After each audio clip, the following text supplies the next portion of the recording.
드립니다. 대통령께서 개선언과 함께 모두 말씀을 하시겠습니다.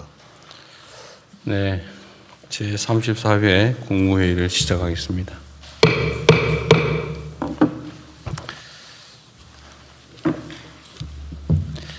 (7박 11일) 동안의 미국과 남미 순방을 국민 여러분의 염려 덕분에 무사히 마치고 돌아왔습니다.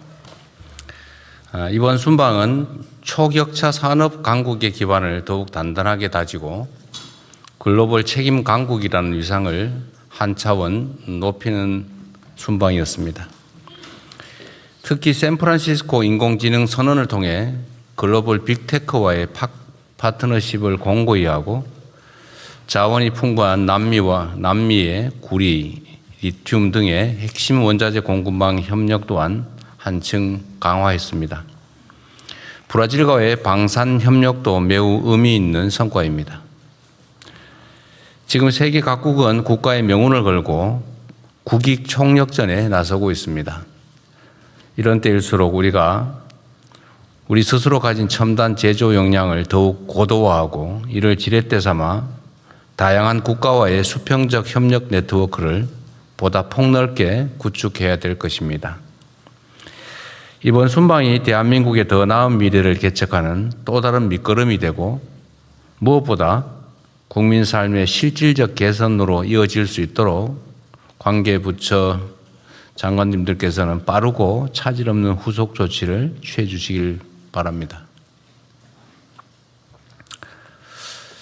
전국에서 연일 기록적인 폭염이 이어지고 있습니다. 남부 일부 지역의 경우 40도로 훌쩍 넘는 사상 초유의 폭염이 벌써 며칠째 계속되면서 국민들의 일상생활마저 어려운 실정입니다. 극심한 폭염으로 5월부터 지금까지 발생한 온열 환자가 2,000명에 가깝고 사망자도 16명에 이르는 등 상황이 매우 위중합니다.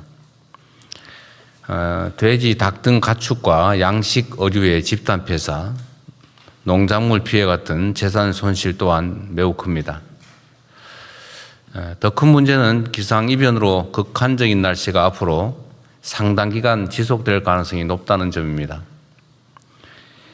현 상황을 국가 재난 사태로 보고 국민 삶을 보호하기 위해서 총력을 기울여 필요한 조치를 빠르고 빈틈없이 추진해 주시기 바랍니다. 무엇보다 시급한 일은 국민의 생명을 지키는 것입니다. 쪽방촌 주민과 독거노인 등 취약계층 지원책을 한 번 더 세심하게 살펴주시고 5개 작업장과 밀폐 공간에서 일하는 노동자의 안전관리 역시 꼼꼼하게 챙겨주시기 바랍니다. 특히 노동자들의 작업 중지권이 실질적으로 작동될 수 있도록 현장을 집중 점검해야 되겠습니다. 폭염 쉼터의 추가 확충 그리고 이용률 제고에도 힘써야 될 것입니다. 피해 집중 지역에 대한 특별교부세 등 중앙정부 차원의 재정 지원과 함께 가뭄 농가에 대한 긴급 용수 대책도 서둘러야 될 겁니다. 냉방수요 폭증에 따른 전력 수급 문제도 선제 점검해야 되겠습니다. 우리 기후부가 잘 챙겨주기 바랍니다. 극한 기후의 일상화에 대응해서 재난 시스템을 근본적으로 재설계하는 노력도 필요합니다. 폭염에 대한 범국가적 위험 인식을 한층 더 높여야 할 때입니다.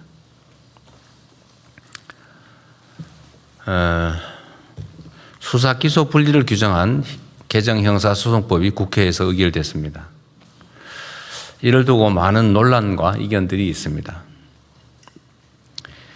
이 법률안이 위헌, 집행불능, 국익위배, 행정부 고유관 침해 등 국회 입법권을 부정할 만큼 심각한 상황이라고 보기는 어렵습니다.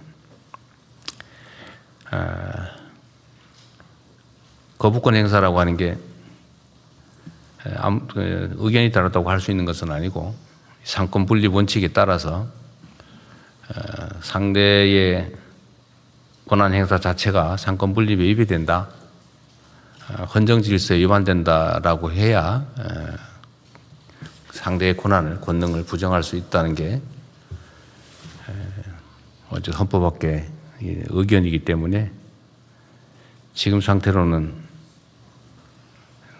입국권을 부정할 정도에 이른다고 보기가 참 어렵습니다. 주권자 국민이 부여한 모든 권한은 견제와 균형의 원리를 바탕으로 투명하고 공정하게 행사되어야 합니다. 이는 국민 주권과 민주주의 또 법치주의를 떠받치는 근간이자 국민의 인권과 보편적 권리를 보다 충실하게 지키기 위한 핵심 전제입니다. 그러나 지난 수십 년 동안 검찰은 수사부터 기소, 영장 청구 등 형사사법 체계 전반에 걸쳐서 매우 과대하고 집중된 권한을 행사해 왔습니다. 이 같은 비정상적 형사사법 시스템 하에서 검찰 내의 일부 집단은 기소를 위해서 수사할 수 있다라는 이 권한을 무소불위로 악용하며 있는 사건을 덮거나 누군가를 정해놓고 처벌하기 위해 별건 수사, 먼지털이 표적 수사를 관행처럼 되풀이해 왔습니다.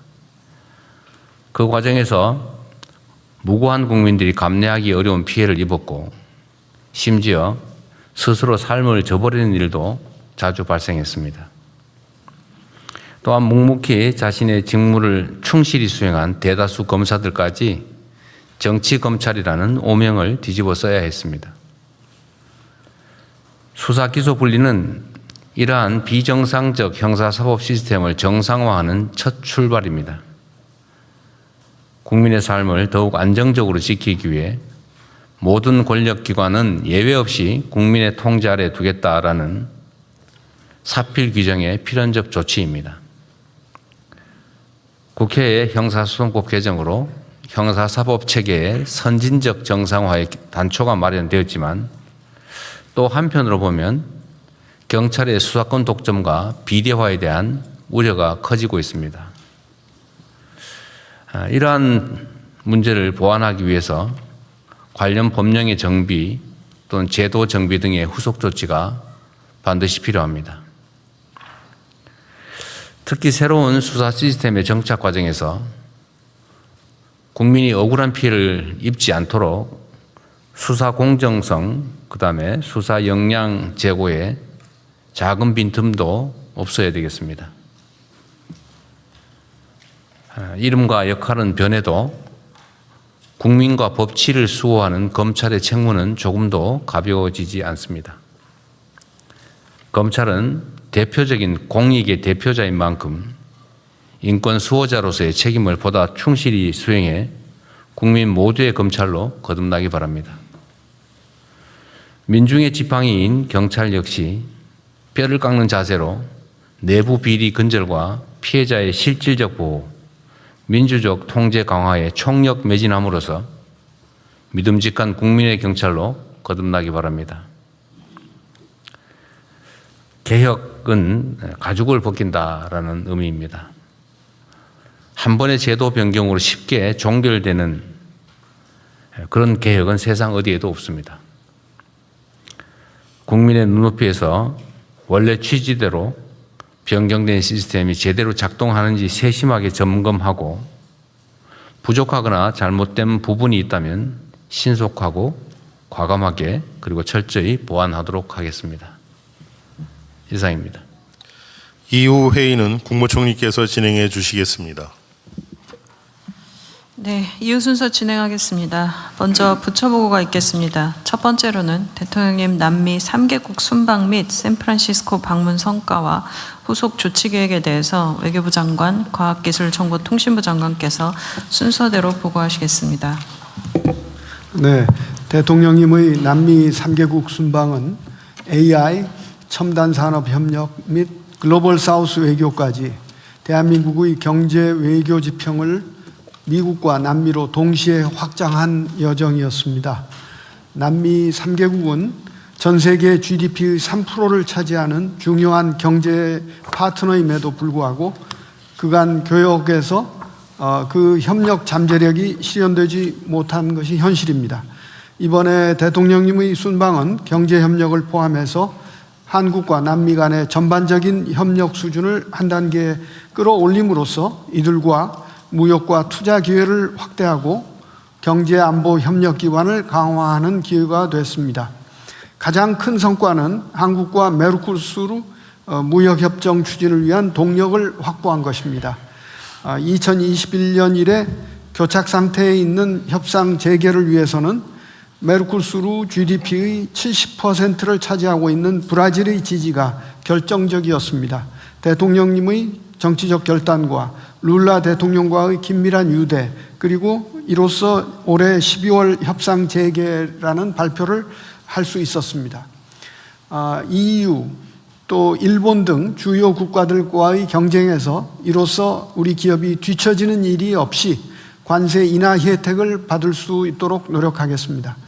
두 번째로는 우리 반도체, 배터리 산업에 필수적인 핵심 전략 광물 및 원유 수급선 다변화를 위한 파트너십 체계를 구축하신 것입니다. 희토류, 리튬, 구리 등 풍부한 광물 자원을 보유한 남미 3개국과 핵심 광물 협력 양해각서 또는 공동성명을 각각 체결하였고, 공급망 전주기에 걸친 공동개발 등 새로운 협력 모델을 구축해 나가기로 했습니다. 또한 포스코의 리튬 추가 사업에 대한 아르헨티나 정부의 지속적인 지원도 확보했고, 우리 기업의 아르헨티나산 원유 도입을 통해 원유 수급선을 다변화하는 성과를 거양하였습니다. 다음으로 우리 기업의 원활한 무역과 투자 활동을 지원하기 위해 여러 가지 제도적 기반을 만드셨습니다. 브라질과는 경제통상위원회 개최를, 그리고 칠레와는 투자협력 MOU를 체결하고, 아르헨틴과는 이중과세 방지협약 최종 타결 등의 성과가 있었습니다. 또한 방산, 우주, 항공 등 K 첨단 분야의 협력을 강화하였습니다. 브라질과의 군사비밀보호 교환협정은 이번에 협상을 개시하였고, 방산 공동의를 출범시켰으며, 엠브라레르 브라질의 항공 제조기업과는 미래 항공 모빌리티 분야에서 긴밀히 협력해 나가기로 하였습니다. 칠레와는 이번 한국 군용 차량 수출 계약을 맺음으로써 방산 협력을 더욱 강화하기로 했습니다. 또한 문화와 인적 교류 분야에서도 의미 있는 성과가 있었습니다. 브라질과는 영화 공동 제작, 체육 분야 협력 MOU, 교육 분야 협력 각서가 체결되었고, 이로써 중남미 문화 거점으로서 브라질과의 문화 교류가 더욱 강화될 것으로 기대됩니다. 내년에 한칠레 수교 65주년을 맞이하여 남미 지역의 K 이니셔티브 확산을 전폭적으로 할 수 있는 계기가 될 것으로 기대됩니다. 이번 순방에서는 방문하신 5개국 모두에서 제휴동포 간담회가 개최되어 우리 동포 사회를 격려하시고 애로사항과 건의사항도 청취하는 계기가 되었습니다. 앞서 대통령이 말씀하신 대로 우리 국민들의 삶에 실질적인 변화를 신속히 가져올 수 있도록 후속 조치를 관계 부처와 함께 긴밀히 추진해 나가겠습니다. 이상입니다. 네, 이어서 샌프란시스코 방문 성과 및 후속 조치 계획 보고드리겠습니다. 시가총액을 모두 합치면은 총 2억 원에 육박하는 세계 최고의 AI 기업 리더들이 빅테크 신기술 경영장으로 활용되는 샌프란시스코 미드웨이에 모였습니다. 대통령께서 직접 샌프란시스코 AI 선언을 통해서 대한민국이 대체 불가한 글로벌 AI 생산 기지이자 AI 협력 플랫폼으로 도약하겠다는 담대한 비전을 밝히셨습니다. 이번 행사는 글로벌 협력을 통해 기존에 발표됐던 3대 메가 프로젝트의 실행력을 높이고 실질적인 성과 창출을 본격화했다는 점에서 그 의미가 있습니다. 국내의 많은 언론 통해서 이미 보도가 된 것처럼 우리 기업들과 빅테크는 향후 5년간 9,500억 달러 규모의 반도체 공급 생산 계약과 5기가와트급의 AI 데이터 센터 구축을 위한 공동 투자 협력을 추진하기로 하였습니다. 이번 협력 약속을 신속히 이행하여 가시적인 성과를 만들기 위해서 먼저 7월부터 즉시 가동을 시작한 범부처 지원 TF를 통해서 부지, 소부장, 전력 용수 등을 원스톱 지원하는 한편 400여 개의 AI 데이터 센터 수요 공급 기업이 참여하는 AI 데이터 센터 얼라이언스를 통해서도 핵심 기술 솔루션 국산화에서 실증, 수출, 산업화까지 AI 데이터 센터 산업 전반의 경쟁력 제고를 위해 민관이 힘을 합치겠습니다. 동시에 AI 데이터 센터 특별법 하위법령을 제정하여 인허가 일괄 처리, 전력 관련 특례 등 신속한 AI 데이터 센터 구축을 뒷받침할 제도적 기반도 마련하겠습니다. 또한 이번 서밋에 함께하지는 못했지만은 세계 AI 반도체 시장에서 주목받고 있는 AMD의 요청으로 MOU를 맺고 국산 NPU와 AMD의 CPU, GPU를 연계해서 새롭게 확대되는 글로벌 AI 추론 시장을 함께 개척하기로도 약속을 했습니다. 아울러 엔비디아, AMD 등과 공동 AI 연구소 설립, 협력 프로그램도 본격화해서 우리 스타트업의 해외 진출과 중진국, 개도국가의 수평적 협력도 강화하고 대한민국이 전 세계 우수 인재와 유망 기업들이 모여들고 성장하는 AI 시대에 실리콘밸리로 거듭날 수 있도록 적극적으로 지원하도록 하겠습니다. 이상 보고 마치겠습니다. 네, 요 관련 보고는 다 끝난 거죠? 네. 네, 이번에 어떤 순방을 하면서도 또 느꼈던 점인데, 지금 다른 나라들의 대한민국 정부에 대한 기대치가 매우 높다는 게 또 확인됐습니다. 그 중에서도 소위 K컬처에 대한 선호도가 높아지면서 특히 식품 뷰티에 대한 그 매출 신장도가 엄청나게 높은 것 같아요. 네, 지금 뷰티 쪽도 그렇고 후드 쪽도 그렇고 지금 그 성장 속도 굉장히 높습니다. 중소기업 수출의 전체적인 영향에 굉장히 많은 숫자가 늘고 있습니다. 대한민국에 대한 대외 평가는 우리 자신들의 스스로의 평가보다는 훨씬 높은 게 분명합니다. 사실 이건 우리가 앞으로 가지게 될 또 하나의 기회 요인인데, 어떤 정부 당국자들이 어떻게 하느냐가 또 매우 중요할 것 같아요. 특히 외교 분야의 외교부 역할도 중요하고, 또 각 부처가 그 민간 기업들 해외 진출에 각별히 또 지금까지 잘하고 계시지만 좀 더 관심 가지고 지원을 좀 확대하면 효과가 매우 클 걸로 예상이 됩니다. 그리고 지금 우리가 앞으로 계속 닥치게 될 국제 질서의 변동, 불안정성에 대응하려면 어떤 수출선 또 수출 품목 이 다양화, 다변화가 매우 중요한 것 같아요. 똑같은 얘기이긴 하지만 어쨌든 정부 당국자들, 공직자들의 태도에 따라서 국가 운명이 좌우된다는 생각을 한 번 더 하게 됐습니다. 여러분도 각별히 관심 가지고 또 현장의 기업인들 또 국민들과의 접촉, 소통을 좀 강화해 주면 좋겠어요. 뭐가 필요한지. 특히 브라질하고는 지금 특별 협의선을 좀 만들었지 않습니까? 우리 정책실장하고 예, 부통령하고 예. 직접 소통 라인을 만들기로 했는데, 그때 현장에서 말씀드렸던 것처럼 브라질의 한국 진출 기업 또는 진출하고자 하는 기업들과의 좀 소통 간담회를 좀 신속하게 진행하시고요. 하고 좀 짜고 있습니다. 네, 그다음에 그 브라질에 진출한 우리 기업 또 진출을 하고자 하는 기업들과 브라질 부통령하고의 좀 소통도 좀 잘 챙겨 보시기 바랍니다. 기회가 많이 열려 있어서 우리 국민들께서 높아진 대한민국의 위상을 발판 삼아 좀 더 많이 기회를 누리게 됐으면 좋겠습니다. 네, 다음 진행하십시오.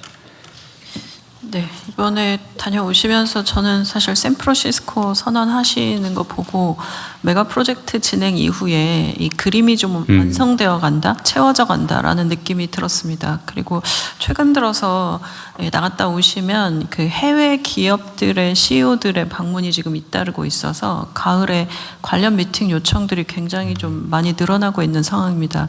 그래서 이 주선하는 업체들에 물어보니까 모두 다 한국에 와서 한국의 정부 관계자들 만나보고 싶어 하는 것들도 굉장히 많다는 것이 이게 전체 반도체와 그 스타트업 메가 프로젝트 관련된 연결선에서 한국이 어느 방향으로 가고 있는지에 대한 것들을 좀 정보를 공유하고 싶다는 얘기들도 많이 있습니다. 그래서 이런 부분들이 속도감 있게 가면 지금의 메가 프로젝트의 그림이 좀 더 잘 채워지고 국민들이 보시기에도 좀 성과가 나는 생태계 그림까지 완성할 수 있을 거라 기대됩니다. 네, 그 추가 의견 없으시면 원안대로 접수하겠습니다. 다음은 중동전쟁 관련해서 비상국정은행 및 대응 현황에 대해 재정경제부 장관께서 보고해 주시겠습니다. 예, 보고드리겠습니다. 최근 그 중동 상황의 어떤 불확실성이 지속되는 가운데서도 국제 유가는 브렌트유가 오늘 아침 8시 30분 기준으로 83불 70센트로 80불대를 유지하고 있고요. WTI는 80불을 유지하고 있는 그런 상황입니다. 환율은 어제 1420원 후반대 하다가 오늘 아침에 1430원으로 해서 비교적 안정세를 유지하고 있습니다. 국고채 금리는 3.7%로 3.9% 가다가 최근에 소폭 하락했습니다. 주가는 중동 전쟁의 불확실성 그리고 글로벌 반도체 전망 호재 등으로 등락을 반복하는 상황입니다. 실물 경제는 양호한 흐름을 보이고 있습니다. 6월 전 산업 생산이 6년 만에 최대폭 증가한 상황으로 있습니다. 수출 같은 경우도 7월 수출이 989억 불로 62.8% 증가했습니다. 소비자 심리나 기업 심리도 개선되는 등 양호한 흐름을 보이고 있습니다. 7월 소비자 물가는 오늘 아침에 발표가 되었습니다. 그동안 정부의 민생 물가 안정 대책, 그다음 최고 가격제 인하 등으로 2.8%로 해서 지난번 6월에 3.2%에서 2.8%로 전월비 감소를 했습니다. 다만 8월 달에는 작년 통신비 할인 등에 따른 기조 효과 등으로 상방 압력이 상존한 상황입니다. 정부의 대응 방향입니다.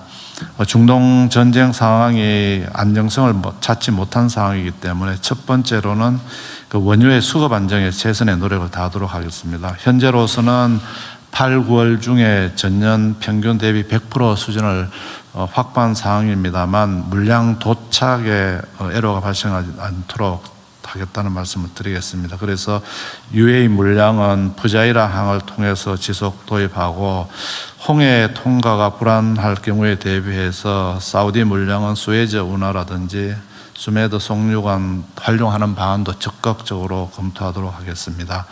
그리고 10월 이후에 수급 차질 가능성에도 철저히 대비해서 추가적으로 더 확보하겠다는 말씀을 드리겠습니다. 물가는 민생 부담 최소화를 위해서 7월 달에 2.8%로 낮아졌으면 이에 안심하지 않고 더 한층 물가 대응을 하도록 하겠습니다. 특히 최근에 대통령께서 말씀하신 바와 같이 폭염이나 폭우 등으로 민감 채소라든지 과일, 의류 등의 어떤 품목을 철저히 관리를 해서 이 분야의 어떤 물가 상승 압력이 나타나지 않도록 하겠습니다. 그리고 9월 달에는 추석을 맞이해서 추석 민생 안정 대책도 지금부터 준비를 해서 철저히 준비하도록 하겠습니다. 금융 분야는 최근에 그 단일 종목 레버리지 ETF 보완 조치를 했습니다. 이에 신속한 시행에다 중점을 두고 정책을 추진하겠습니다. 그리고 주식시장의 변동성 완화, 그리고 장기적으로는 구조적인 시장 안정을 위한 자본시장의 근본적 체질 개선 노력도 추진하도록 하겠습니다. 이상 보고를 마치겠습니다. 네, 다른 부처 이 관련 보고는 없는 거죠? 하여튼 지금 현재로 보면 통계적으로는 나름 물가도 안정적이고 산업 경기 전망도 괜찮고 성장률도 사실은 괜찮고 올 연말 기준으로 실질 성장률은 3%까지, 그다음에 명목 성장률은 지금 12.3%로 지금 예측하고 있습니다. 그보다 높아질 가능성. 17%쯤 될 거다. 뭐 이런 것들 20%에 이를 거라는 얘기까지 있더라고요. 네. 하여튼 이렇게 수치상으로는 개선이 되는데 우리 국민들께서 느끼시기로는 뭐 좋아지신다는데 진짜냐? 이런 생각이 들 정도거든요. 물론 이제 수출 기업이나 이런 쪽은 체감이 되겠지만 우리 일반 대다수의 국민들께서는 잘 몸으로 느끼기 어렵기 때문에 이게 체감할 수 있는 방향으로 좀 뭔가 실질 대책이 좀 있어야 될 것 같아요. 네, 대통령 그래서 지금 그런 부분이 이제 가장 중요한 게 물가 부분이고 고용 뭐 이런 부분이 되겠습니다. 그래서 그런 부분에 대해서는 더 현장의 목소리를 듣고 더 꼼꼼하게 챙기려고 하겠습니다. 그러니까 석유류 가격 제한도 뭐 꽤 도움이 되긴 할 텐데 물론 유류세 인하도 그렇고 이게 재정적인 부담이 되긴 하지만 어쨌든 재정 상황은 상당히 괜찮아지고 있는 중이어서 어쨌든 물가 안정이나 서민들이 체감하는데 이 변화된 경제 환경이 좀 실제 도움이 되게 좀 정책을 잘 만들어 주십시오. 네, 그렇게 하겠습니다. 그리고 어제 조세 부동산 관련 세제 발표하셨잖아요. 네네. 근데 그 중에 그런 지적이 있던데 그 올 초반에 다주택자 네. 더 이상 연장은 없다고 해놓고는 왜 또 다주택자한테 기회를 또 연장을 사실상 하냐 정책 일관성이 없다 이런 지적이 있더라고요. 네. 근데 그거는 사실이 아닌데 내가 그때 이 정책 논의할 때 말씀드렸지 않습니까? 네. 그때 괜히 팔았다 이런 생각이 들게 하면 절대 안 된다. 네. 그래서 이번에는 퇴로를 열어주긴 하는데 그 중과를 다 폐지하지 말고 네, 그렇게 안 합니다. 절반만 하는 걸로 지금 네. 결정하지 않았어요? 지금 어제 그 설명을 안 했어요? 했습니다. 했어요. 했는데 왜 그렇게? 예. 어쨌든 분명한 거는 네. 다주택자한테 이 퇴로를 열어준다. 네. 그 2년에 걸쳐서 그죠? 네, 맞습니다. 나눠서 1년 이내에 처분하면은 절반. 아니, 5% 그러니까 이제 원래는 20% 2주택자는 20%를 중과를 하고요. 3주택은 30%. 하는데 1년 이내 하면은 5%, 2년에 하면 10%, 그다음 10%를 중과하고 그다음에는 20% 중과를 이런 식으로. 그러니까 어쨌든 중과율을 저번만큼 완전히 없애는 건 아니고요. 예. 5%만 중과한다. 네. 그리고 3주택은 이제 10%. 그리고 요 1년이 지나면 10%를 중과하고 네네. 2년이 지나면 원래대로 20%, 30% 중과한다. 네, 네. 그러니까 차이가 있는 거잖아요. 그죠? 네네. 똑같지 않다. 네, 그렇습니다. 네.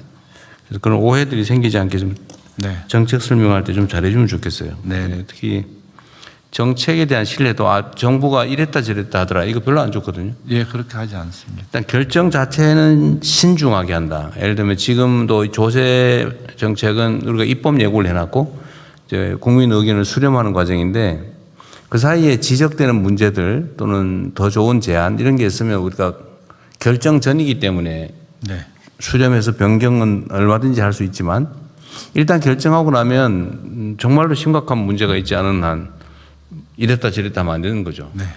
그래서 그 정책 일관성이 매우 중요하다는 말씀 다시 한번 드립니다.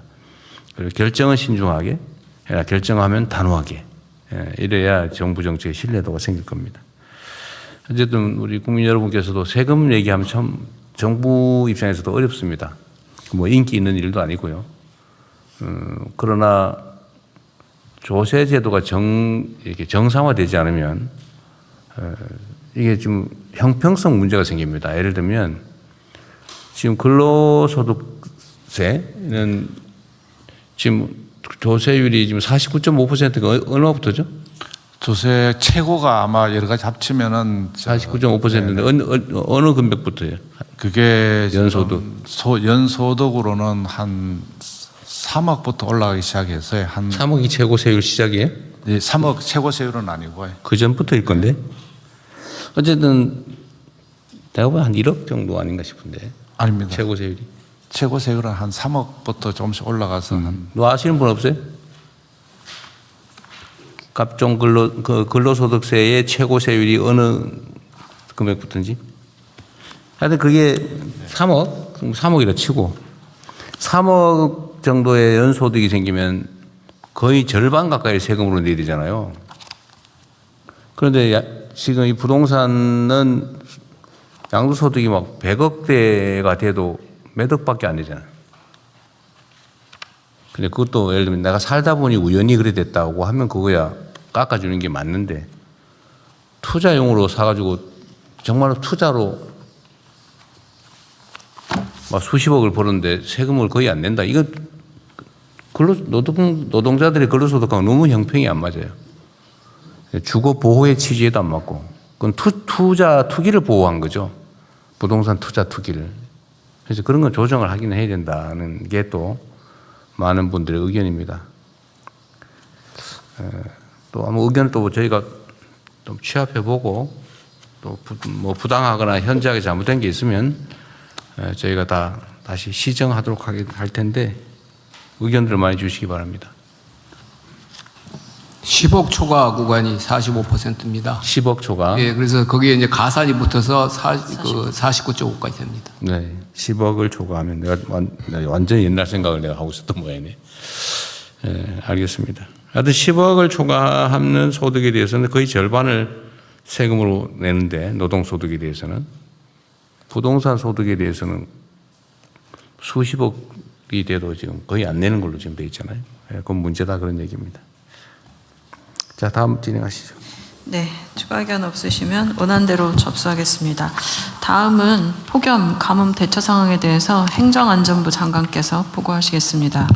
네, 폭염 가뭄 대처 상황을 보고드리겠습니다. 먼저 최근 기상 상황입니다. 전국 대부분 지역에 폭염 중대경보 등 폭염 특보가 발효된 가운데 8월 2일 경남 양산이 42.5도까지 올라서 1904년 기상관측 이래 122년 만에 최고기온을 연이어 갈아치우고 있습니다. 또한 최근 3개월 누적 강수량은 평년 대비 81.6%이고 부울경 지역은 52.7%를 기록하고 있습니다. 더욱이 최근 이 장마 기간 동안에는 평균 강수량의 3분의 1에 그쳐서 이 가뭄이 우려되는 상황입니다. 당분간 평년보다 높은 기온과 적은 강수량이 전망됩니다. 이어서 폭염 대처 상황을 설명드리겠습니다. 먼저 피해 현황입니다. 8월 1일 기준 온열 질환자는 1,889명이고 누적 사망자는 14명입니다. 8월 2일 사망자 2명이 추가 발생해서 누적 사망자는 16명으로 늘었고 온열 질환자는 총 2,025명으로 재난급 폭염에 긴장을 늦출 수 없는 상황입니다. 이에 7월 27일 폭염 위기경보 심각 단계를 발령하여 중대본을 가동하였으며 폭염 위험이 높아짐에 따라 8월 2일부터 중대본 2단계를 가동하고 있습니다. 또한 16개 시도에 현장 상황 관리관을 파견하여 현장 대응 상황을 면밀하게 살피고 있습니다. 아울러 관계부처와 함께 맞춤형 취약계층 안전관리와 농수산 피해 예방을 지원하고 있습니다. 특히 취약노인과 쪽방 주민, 농업인 등 안전관리에 철저히 임하고 있고 야외 노동자의 작업 중지를 감독하고 있습니다. 더위를 피할 수 있는 무더위 쉼터는 전국적으로 9만 3천 개소를 운영하고 있고 밤 시간대에도 이용하실 수 있도록 8,700개소를 연장 운영하고 있습니다. 마지막으로 도로 소음을 막기 위한 줄눈 설치와 철도 레일 모니터링 등 사회기반 시설 안전관리도 철저히 하고 있습니다. 한편 전력 수급은 현재 전력 수요 82.8기가와트이고 공급 능력은 101.3기가와트로 안정적으로 관리되고 있습니다. 다음은 가뭄 대처 상황을 설명드리겠습니다. 먼저 가뭄 현황입니다. 비상가뭄은 43개 시군, 또 생활공업용수 가뭄은 7개 댐, 농업용수 가뭄은 30개 시군에서 예경보가 발령되어 있습니다. 다목적 댐 저수율은 평년보다 높은 53%를 유지하고 있으나 용수댐과 저수율은 평년보다 낮은 34.3%와 57.3%를 기록하고 있습니다. 이틀 전인 8월 2일 제가 직접 경남 지역을 방문해서 현장 점검을 했는데요. 밀양 와수 저수지의 경우는 저수율이 16%까지 떨어지고 있었습니다. 이에 경남, 경북 등 가뭄 지역에 재난안전특별구부세에 57억 5천만 원을 긴급 지원하였습니다. 주요 대처 상황은 다음과 같습니다. 첫째, 매주 범정부 통합 TF를 운영하고 있고 가뭄 위기 징후를 감시하고 신속한 대응을 위한 협업 체계를 가동하고 있습니다. 또한 매월 가뭄 상황을 분석하여 통합 가뭄 예경보를 실시하고 있으며 국가 가뭄 정보 포털 등을 통하여 실시간 가뭄 정보를 제공하고 있습니다. 둘째, 생활, 공업, 농업용수의 안정적인 공급에 총력을 기울이고 있습니다. 하천수 수원 간 연계, 또 하천수 지하수 등 활용을 통해 대체용수 확보를 하고 있고 양수장비 가동과 물백 설치 등 현장 대응도 강화하고 있습니다.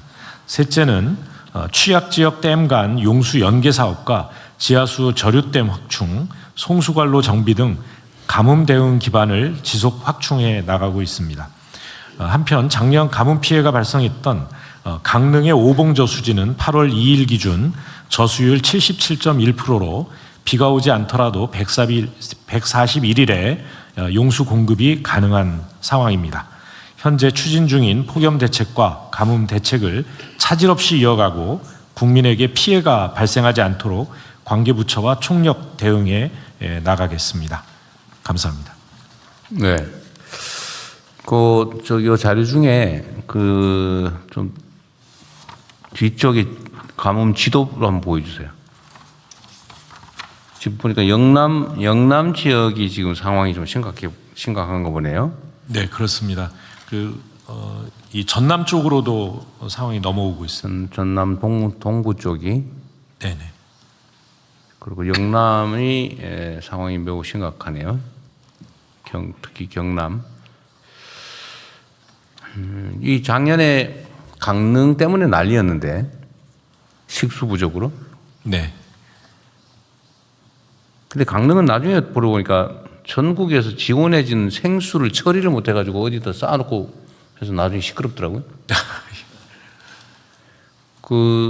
어쨌든 이게 이제 또 상황이 악화되기 전에 좀 예비 대책을 좀 더 신속하고 또 강력하게 준비해야 되겠어요. 네, 전에 지금 좀 미리 좀 대비해서 나왔을 것 같은데. 네, 지금 식수 같은 경우에는 댐 간 연계가 가능하기 때문에요. 아, 그래요? 현재로서는 위험 상황은 아니고 도서 지역에 통영이라든가 이런데 섬 지역 같은 경우가 비상급수를 하고 있는 그런 상황입니다.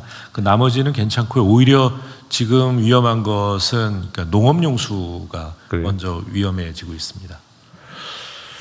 하여튼 앞으로 이 기상 이변 때문에 물 관리가 더 좀 중요해지는 것 같아요. 과거에는 아주 장마도 오면 아주 안정적으로 비가 내리고 하더니 이번에는 장마인데도 비가 거의 안 하고. 네, 아까 말씀드린 대로 3분의 1밖에 비가 안 왔습니다. 태풍도 비를 동반한 태풍도 거의 없기도 하고. 너무 불안정하죠. 예, 북태평양 고기압이 너무 발달해서요. 태풍이 못 올라오고 있습니다. 대통령님 네. 농업용수 관련해서 좀 말씀을 드리고 싶은데요. 네. 저도 지난주 토요일 날 제일 심각하다고 하는 밀양에 좀 가서 보고 왔습니다. 네. 지금 현재까지는 급한 대로 처리를 하고 있고 하천에서 저수지로 물대고 이런 식으로 좀 하고 있고요. 저희가 산림청 자원까지 동원해서 산림 진화 차량에 살수할 수 있는 장비 네. 동원하고 양수기 전국적으로 12,000대 확보해 놓고 이렇게 다 준비는 하고 있습니다만 근본적으로 보니까 농업인들이 그런 말씀을 하세요. 수로 건설해 놓은 게 워낙 오래됐고 네. 아직 토수로로 돼 있는 데도 있다 보니까 물의 낭비가 굉장히 심한 겁니다. 갈라진 대로 새고 그다음에 이게 열려져 있다 보니까 증발 효과도 있고 요즘 같은 때는 그래서 장기적으로는 우리가 이게 10년 빈도로 항상 이런 일이 생긴다면 관수로로 좀 교체해가는 그런 네. 일들을 해야 할 것이라고 봅니다. 네, 그건 고민해 보시고요. 얘기 나와서 드리는 말씀인데, 우리 지하수 관리 상황 잘 체크해 보셨어요? 지하수 관리는 누구 담당입니까? 기후부 담당이요. 제가 성남시, 경기도에 있을 때 점검했던 거기도 한데, 이게 이제 지하수를 너무 난개발하고 아무 데나 그냥 뚫어가지고 지하수 쓰다가 잘 안 나오면 그냥 방치해버려가지고 지하 폐공으로 오수 유입돼서 지하수 막 전체 오염되고 이런 문제들 여전하잖아요. 네. 그거 체계적 관리를 하고 있나요? 그 최근에 산청에서 이제 삼다수 같은 물을 추가로 공급하기 위해서 산청에서 이제 그런 문제가 현안으로 생겼습니다. 논에도 막 뚫었다가 그냥 내비둬가지고 다 오염. 그렇습니다. 그래서 최근에는 그것을 좀 더 환경영향 평가나 이런 건 특히 지하수는 한 번 오염되면 회복하기가 굉장히 어렵기 때문에 훨씬 더 강력하게 환경영향 평가 등을 해서 가급적이면 지하수에서 추가적으로 뭘 하지 않도록 해야 될 필요가 있습니다. 그래서 지하수 관리는 조금 더 엄격하게. 폐공 관리도 과거에는 거의 관리를 안 했는데 네. 그냥 각자 알아서 그냥 하고. 그건 이제 지방정부 책임이 있는데요. 전체 지하수 수질 관리를 해야 될 필요가 있습니다. 앞으로 이게 물 부족 문제가 심각할 텐데 그 중에 그 대비용이 사실 지하수잖아요. 네. 근데 지하수를 쓰다가 그냥 놔두면 그 폐공으로 오염물질 들어가서 지하수 전체가 오염되는 미래 자산이 통째로 오염되는 문제가 있는데 네. 그 체계적으로 한번 챙겨봐야 될 것 같습니다. 그렇게 하겠습니다. 지금 지방 정부들 관할이긴 한데 내가 그때 본 느낌으로는 거의 신경 쓰지 못하는 상황. 그렇습니다. 어디에 뭐가 있는지 얼마나 뚫려 있는지도 모르는 그런 상황인 것 같은데요. 네, 전국적으로 한번 실태 조사를 해서 그 오염 정도도 한번 네. 체크를 해보도록 하겠습니다. 이 지하수는 우리가 미래의 마지막 보루 같은 건데 네. 그 잘 챙겨 한번 보시기 바랍니다. 네.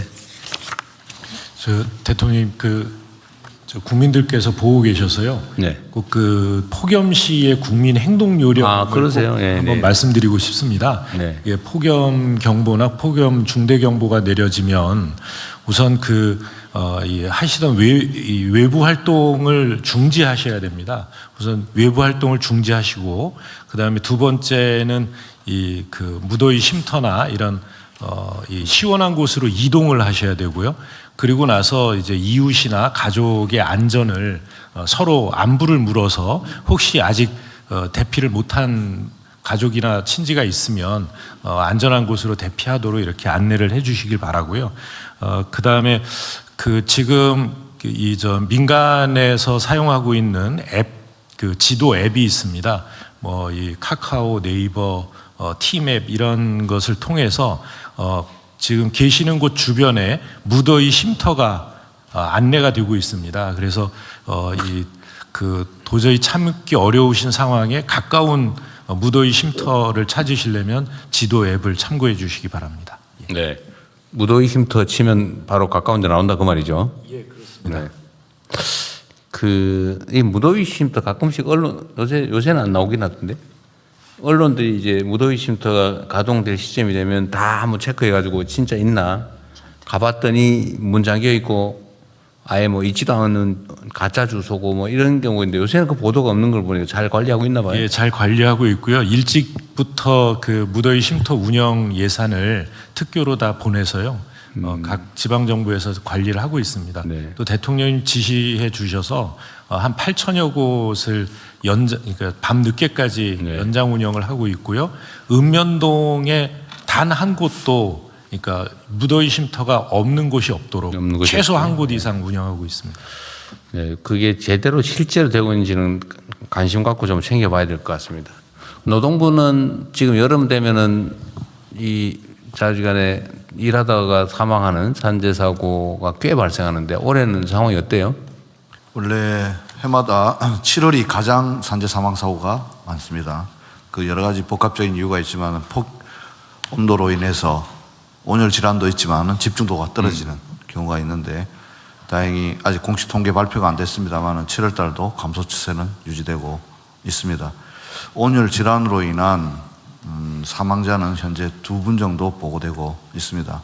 저도 이번 기회에 다시 한번 온열 예방 5대 수칙에 대해서 말씀드리겠습니다. 무엇보다 물, 그리고 휴식 중요한데요. 체감 온도입니다. 체감 온도. 그냥 온도가 아니고 체감 온도 33도 이상 시에는 2시간에 20분 반드시 휴식을 확보해 주시고 체감 온도 35도 이상에서는 14시부터 17시까지 폭염 시간대에 야외 옥외 작업을 중지해 주고 대통령께서 말씀하셨던 작업 중지권입니다. 그리고 체감 온도가 만약 38도 이상 된다면 긴급 작업을 제외한 모든 5개의 작업을 중지해 주실 것을 다시 한번 부탁드립니다. 그게 부탁이 아니라 의무 아니에요? 예, 그것이 의무입니다. 2시간에 20분은 수칙으로 우리가 수칙이 아니고 시행규칙으로 정했고 이번에 처음으로 38도부터는 이제 권고상 의무까지 아직 제도화는 안 됐습니다. 이번에 처음으로 중대 경보가 처음으로 도입됐기 때문에 거기에 맞춰가지고 저희들이 근데 이게 하고 있습니다. 이런 조치를 해야 되는구나라는 걸 그 사용자들이 다 알아야 될 텐데.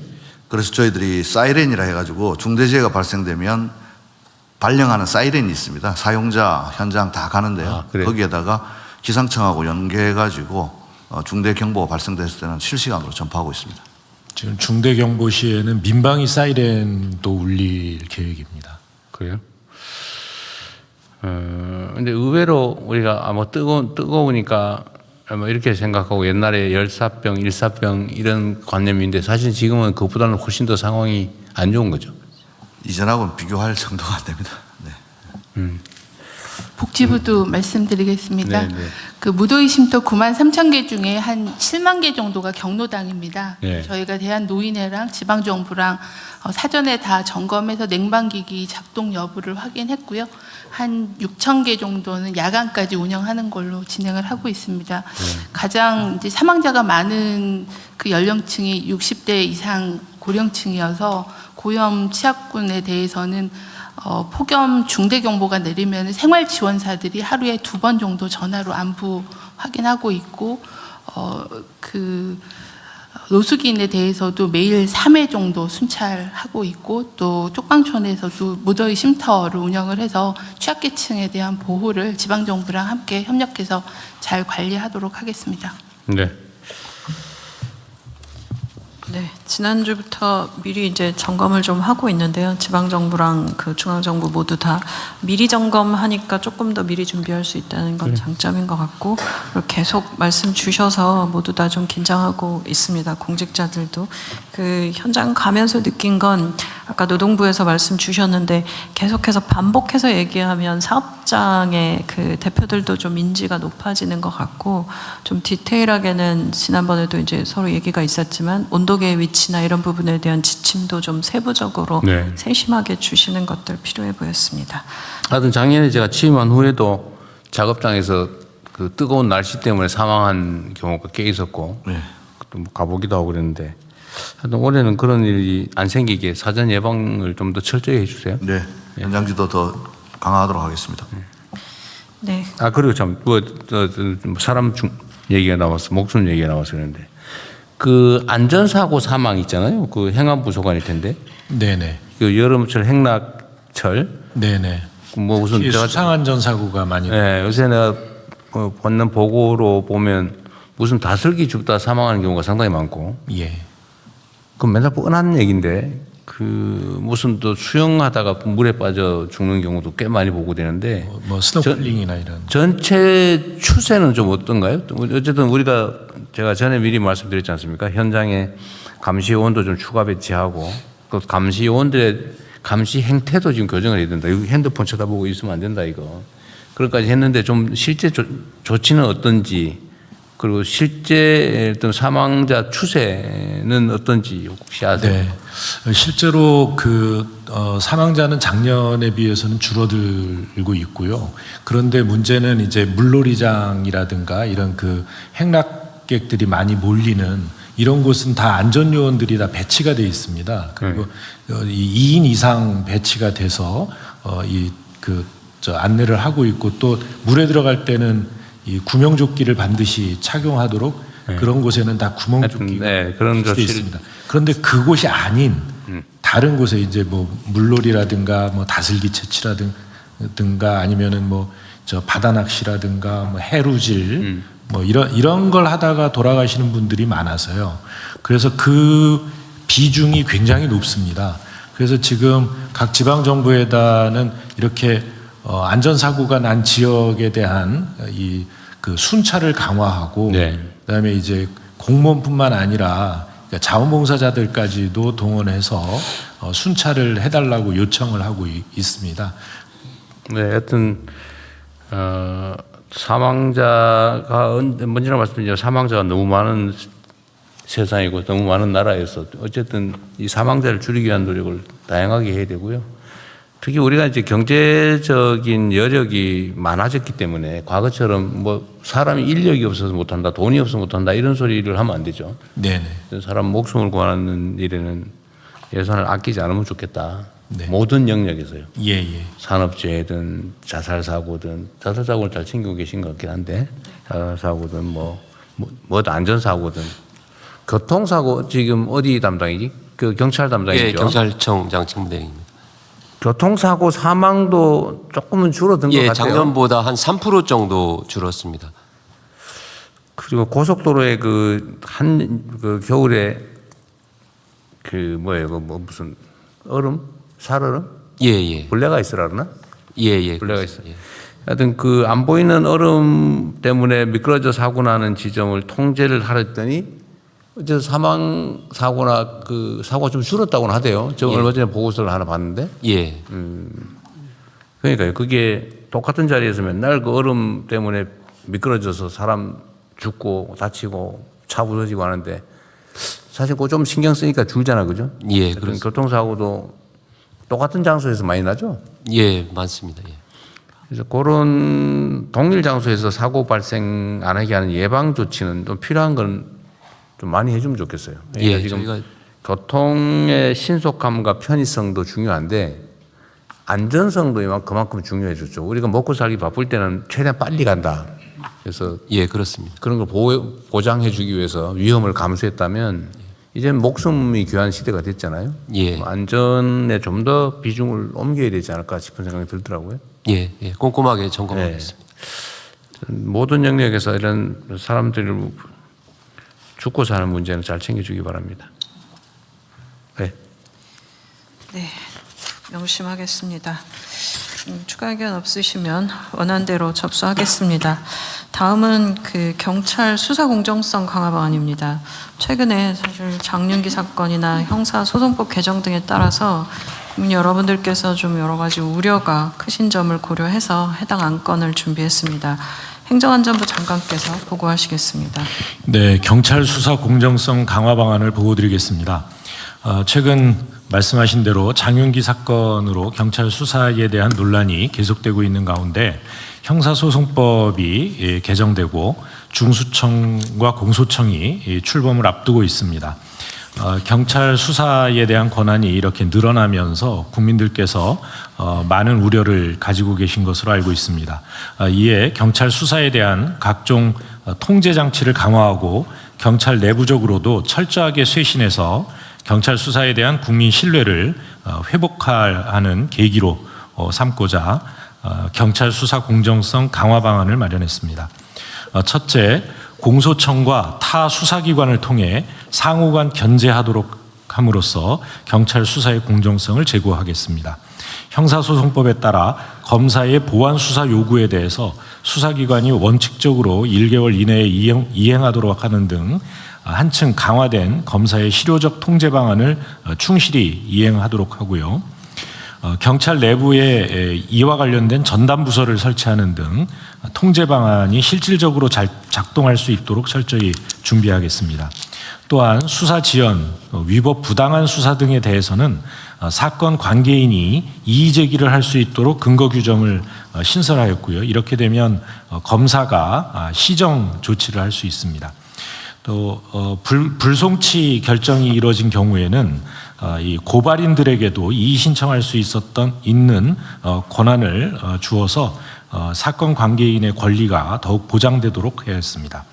아울러 경찰 범죄는 전건 타 수사기관에 통보하도록 함으로써 제19 감싸기 우려도 제도적으로 차단해 나가겠습니다.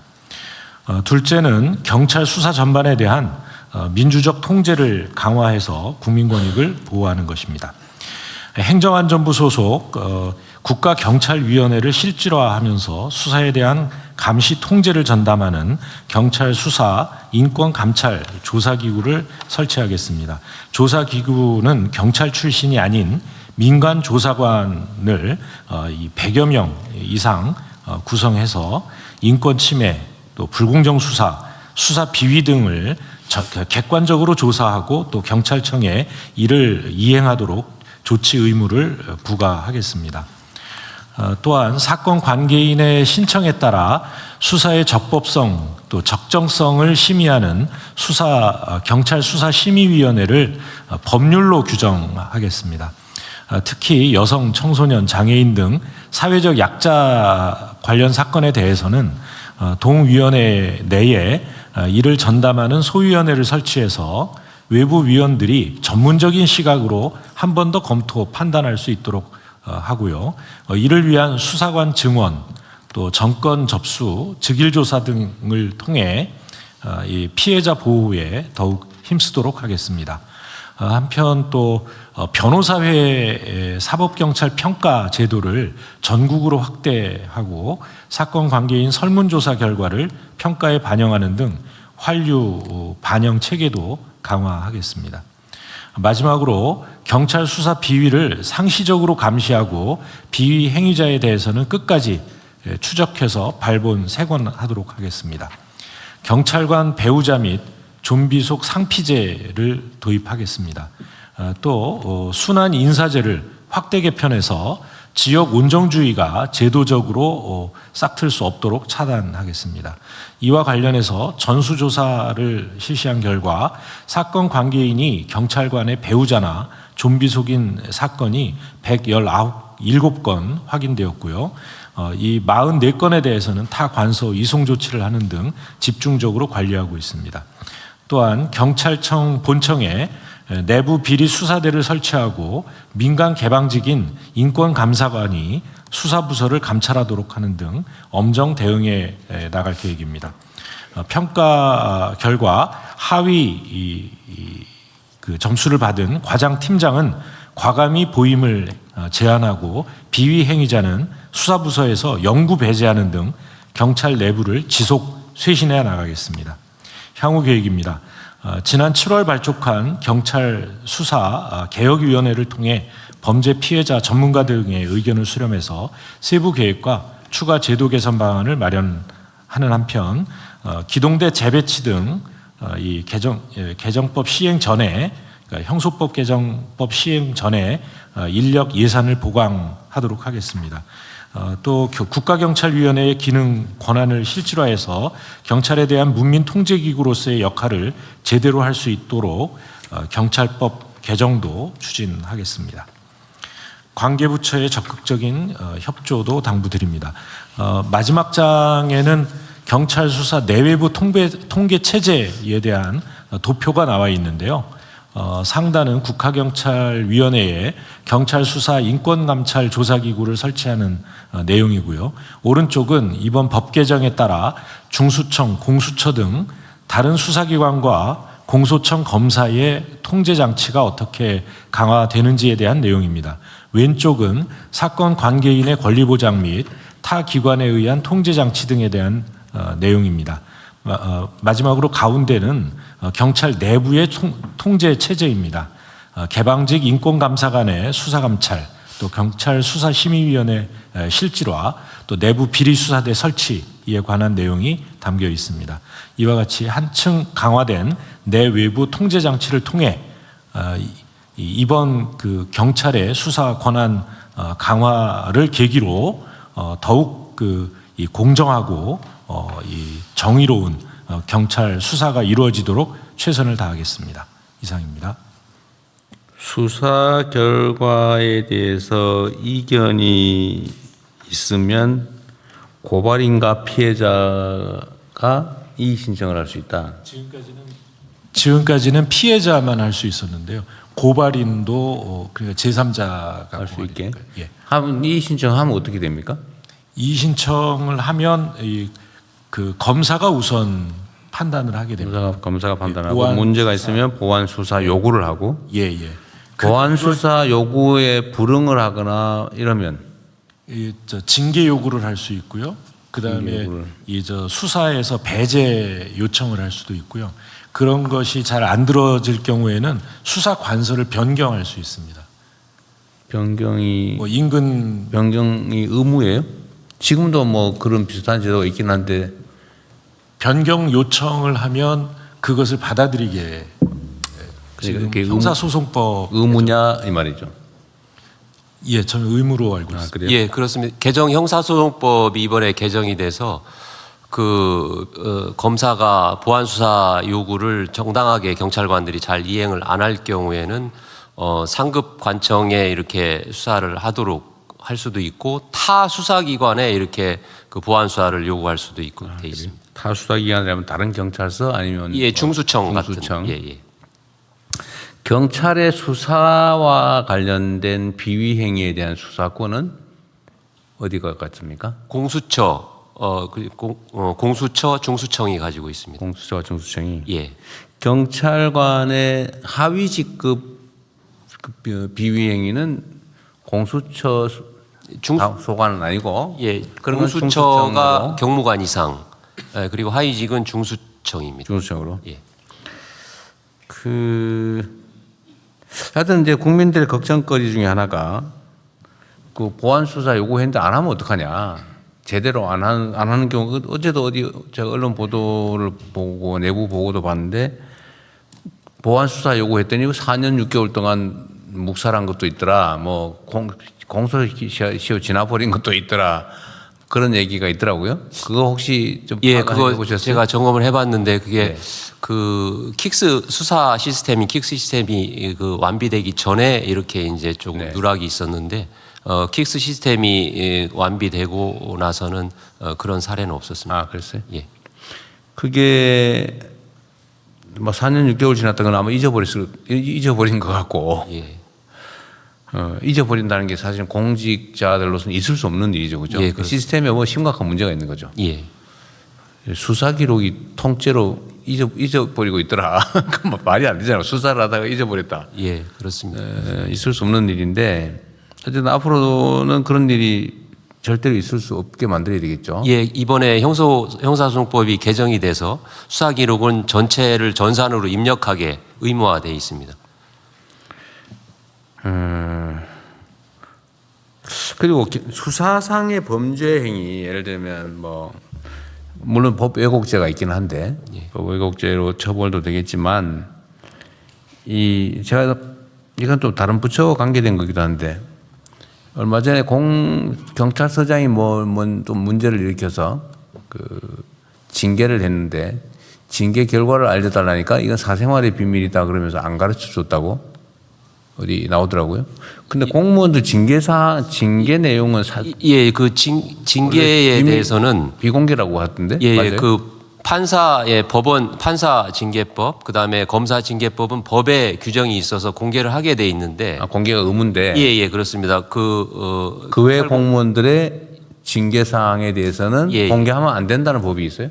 예, 뭐 개인정보보호법이나 뭐 이런 공무원 징계령에 의해서도 지금은 공개가 안 되도록 그렇게 돼 있습니다. 그래서 법률상 금지돼 있어요? 예, 법상으로 그렇게 돼 있습니다. 그거 좀 이상한 것 같아요. 공직자들이 공무 수행과 관련해서 뭐 문제를 일으켜서 징계를 당한 게 그게 왜 비밀이지? 오히려 더 알려가지고 책임을 물어야 되는 거 아닌가요? 개인정보보호위원회에 혹시 그런 뭐 관련된 정보가 있어요? 이게 이유는 사생활에 관한 거다. 뭐 그렇게 주장을 한다더라고요. 근데 왜 법에 그런 규정이 명확하게 있다는 거죠? 이상한데? 예, 징계 관련하니까 이 공무원 인사 그 법에 그 공개하라는 규정이 없으면 개인정보보호법이 적용이 됩니다. 그래서 이런 부분에 대해서는 우리 인사혁신처하고 의논을 해서 그게 개인정보인가? 아니, 그러니까 공직자가 공무수행과 관련해서 뭔가 사고를 내서 공적 책임을 부담한 게 어떻게 사생활이지? 개인정보일 수가 있죠, 그게? 그럼 내 개인이 범죄 저지른 것도 개인정보겠네? 제가 전문은 아닙니다. 네, 전문 아닌 사람 얘기해 보세요. 비전문가의 의견. 공무와 관련해서 대통령이 말씀하신 공무와 관련된 거 말고 사사로운 개인 비위를 저질러서 징계를 받는 경우도 있지 않습니까? 예를 들어서 뭐 음주운전을 했다든지, 네, 술 먹다 행패 부렸다든지 이런 거? 이런 경우가 아닐까 사료됩니다. 그래서 구분하면 어떨까 생각됩니다. 공무를 하다가 중대한 공무의 잘못에 대한 징계를 공개하는 것과 공무원도 개인 사생활이 있기 때문에 퇴근 이후에 뭐 했다든지 뭐 근무 중에도 아니 그게 공직자들이 사생활이 있죠. 근데 사생활을 이유로 공무원의 신분에 대한 제재를 받았다. 그건 공적인 일 아닌가요? 그 공적인 일로 전환되는 거지. 내가 어디서 술집에서 좀 술 취해가지고 좀 그랬다. 그건 사생활일 수 있죠. 그러나 그게 공무원의 품위유지 의무 위반이다라고 하면 그때는 이미 공적인 것이죠.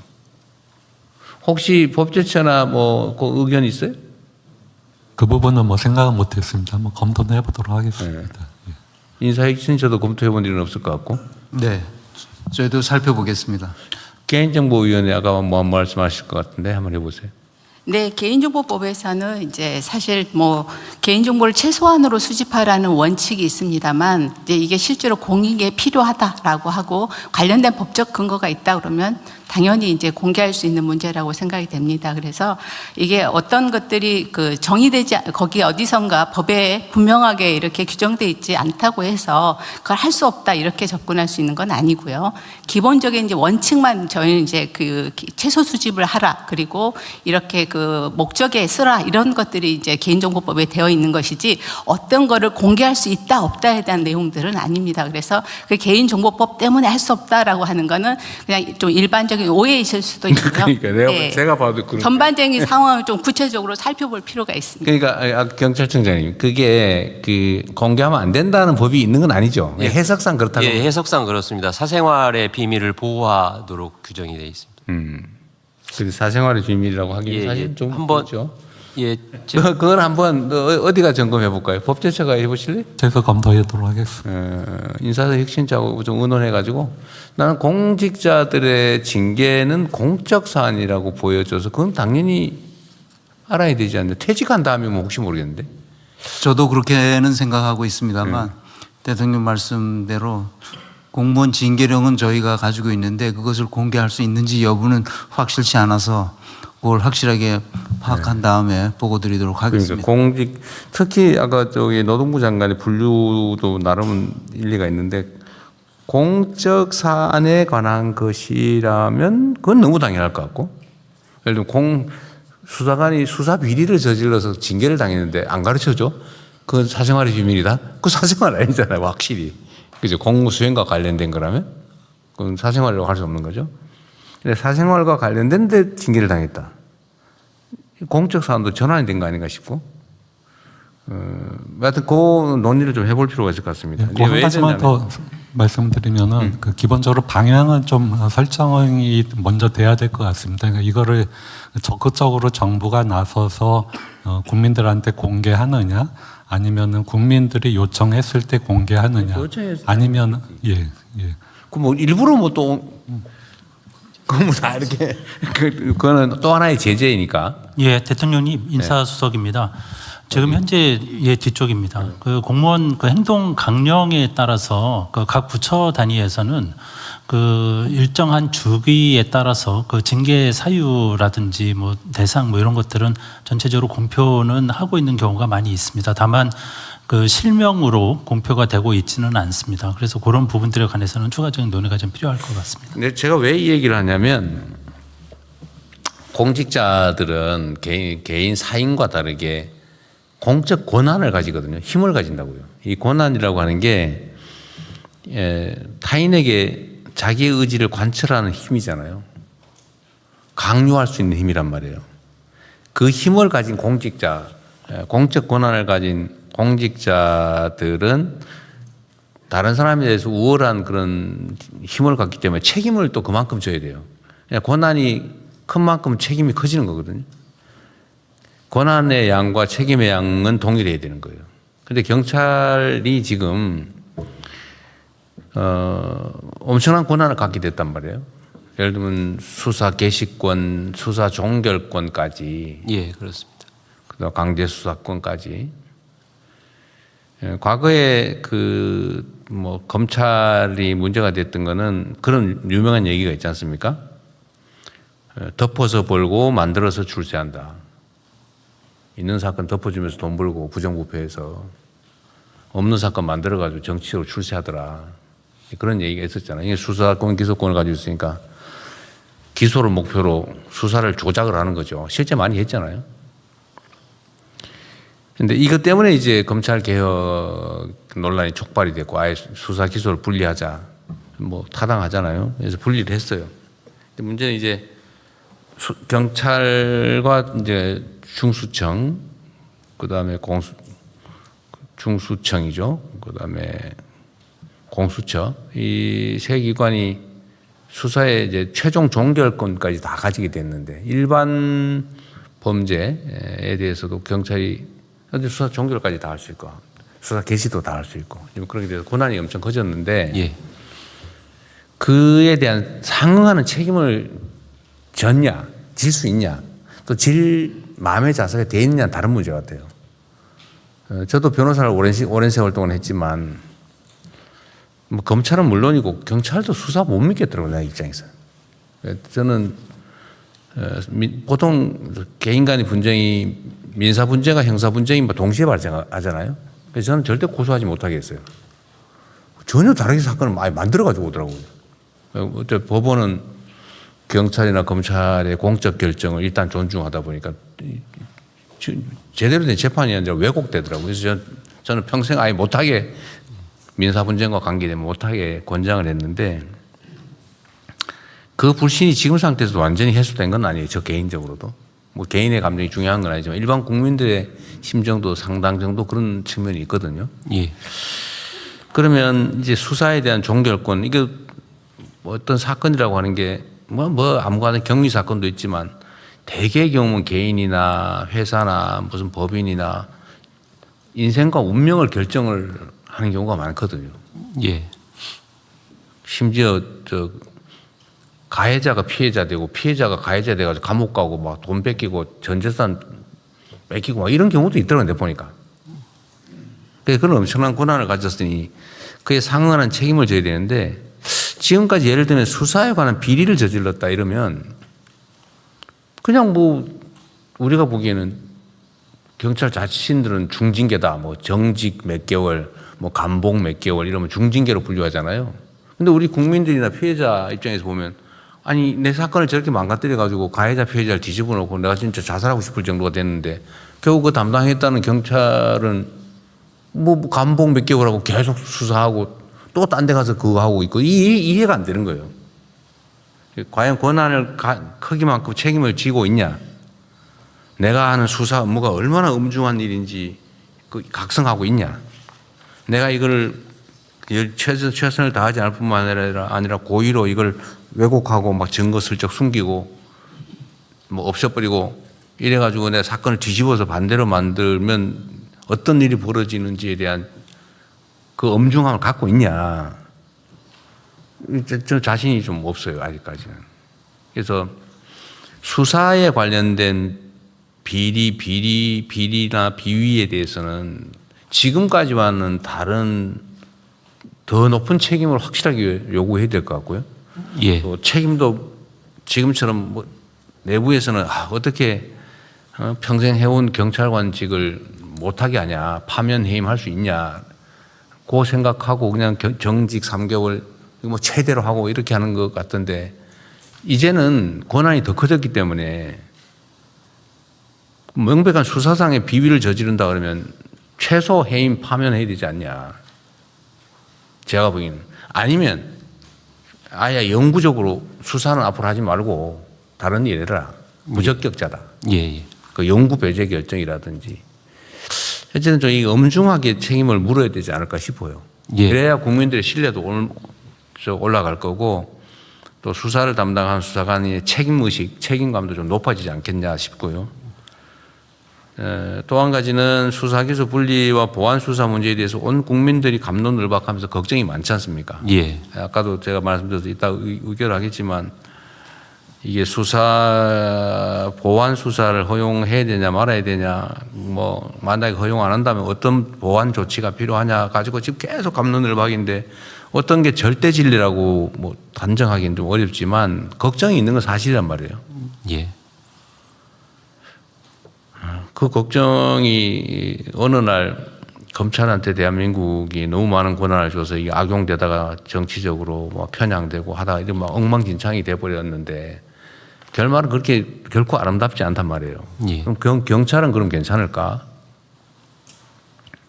우리 대한민국 헌정사에 보면 이게 지금 순환이 되는 게 있어요.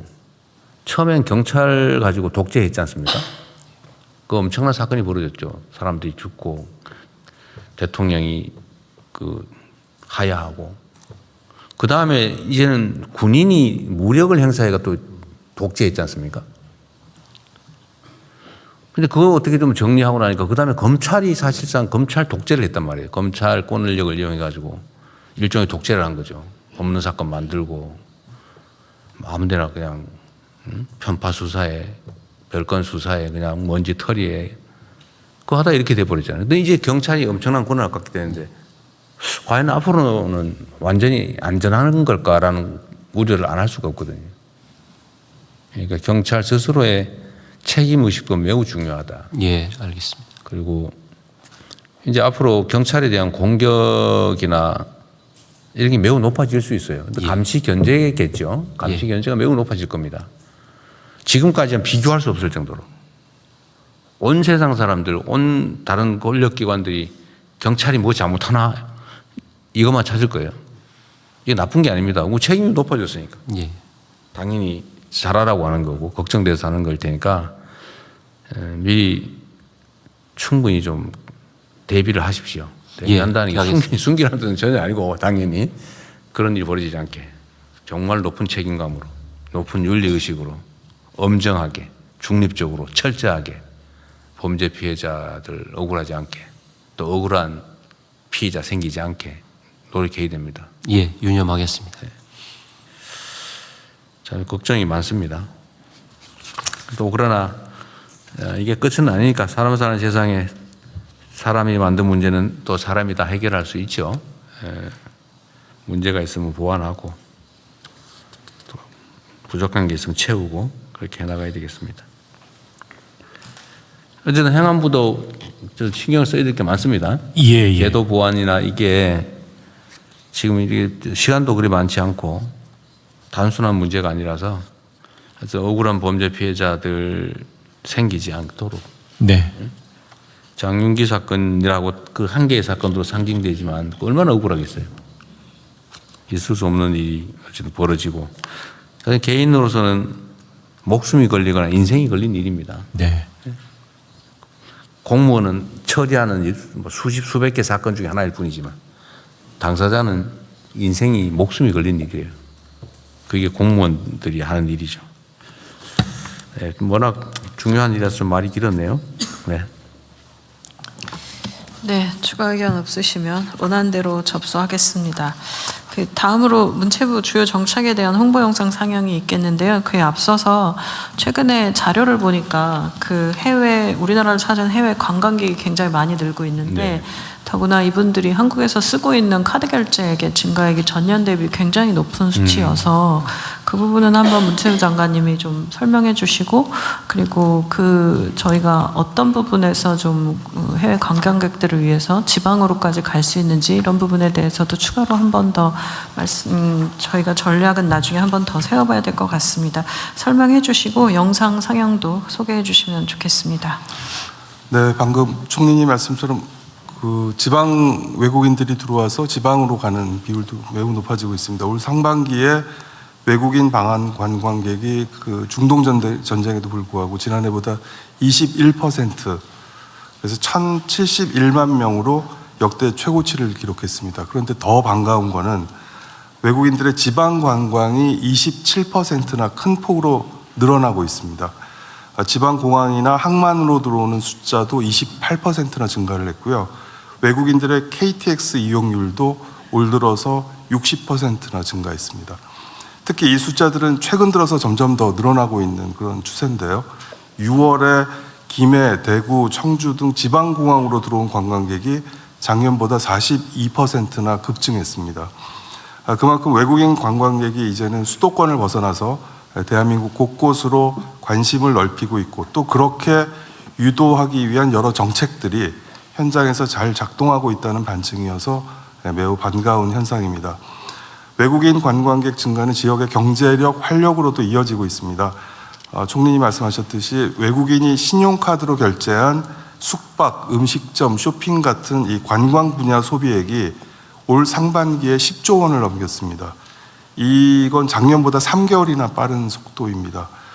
또 여행 수지도 이렇게 외국인 관광객이 들어와서 돈을 쓰는 게 늘어나면서 지난 3월에 저희가 2014년 이후 11년 4개월 만에 흑자로 전환이 됐었거든요.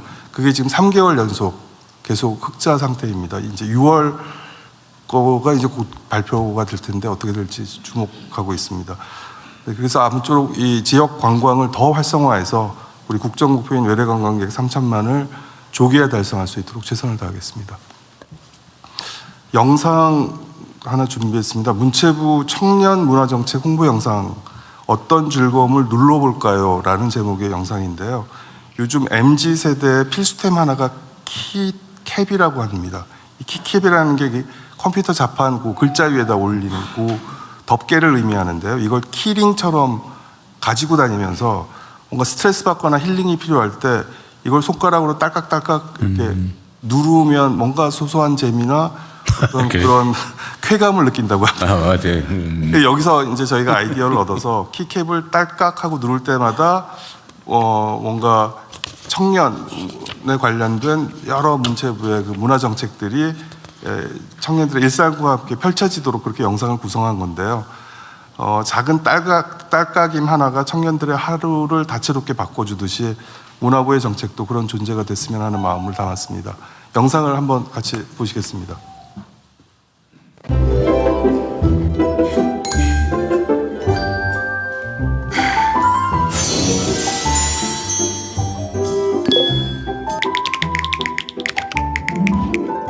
청년문화예술테스 감사합니다.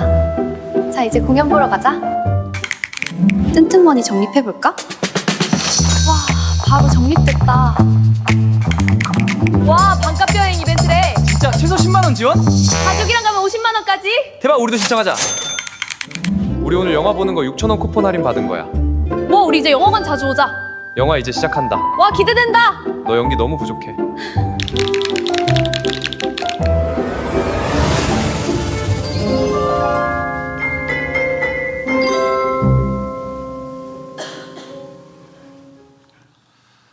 네, 참고로 이 영상은 AI 툴을 활용해서요. 문체부 내부에서 자체 제작한 건데요. 이거 사람도 네네. 모든 게 다 AI로 만든 겁니다. 목소리도 그렇고요. 이도 속았는데. 그래서 AI 월 구독료 외에는 별도 제작비는 없습니다. 주무관 1명, 청년 인턴 1명이 나흘간 공들여서 만든 겁니다. 나흘 만에 만든 거예요. 이게 지금 인물도 다 창조한 거예요. 목소리도 그렇고요. 앞으로 그럼 연예인들하고 배우들은 뭐 해서 먹고 삽니까? 그런 게 어떻게 보면 제작 현장에서 되게 위기이자 또 한 번으로 잘 활용하면 기회일 수도 있습니다. 그래서 잘 활용하고 있습니다. 그 관광 얘기해서 그런데 하여튼 앞으로 계속 지금 관광객은 늘어날 거고 지방도 늘어날 거고 이제 관광 수지도 이 수지가 흑자가 나는 경우는 정말 흔치 않은 일인데 관광 수지가 흑자가 됐다는 게 정말 놀라운 일이네요. 그 청년 얘기 나와서 그런데 아침에 우리 뭘 자료를 하나 보다 보니까 청년 정책에 대해서 좀 이렇게 너무 복잡하고 또는 대상자가 너무 협소하고 좀 그렇다. 그러니까 이거를 좀 쉽게 그냥 하나로 클릭하면 청년 정책을 다 이렇게 접근할 수 있게 해주면 어떻겠냐 그런 게 있었어요. 실제 우리가 가진 정책이 너무 많아요. 그거도 한번 어느 청년 담당은 원래 어느 쪽이에요? 지금 정확히는 없고 청년 정책조정실이 총리실에 있어요. 그러니까 앞으로는 총리실에서 하는 걸로 해요. 네.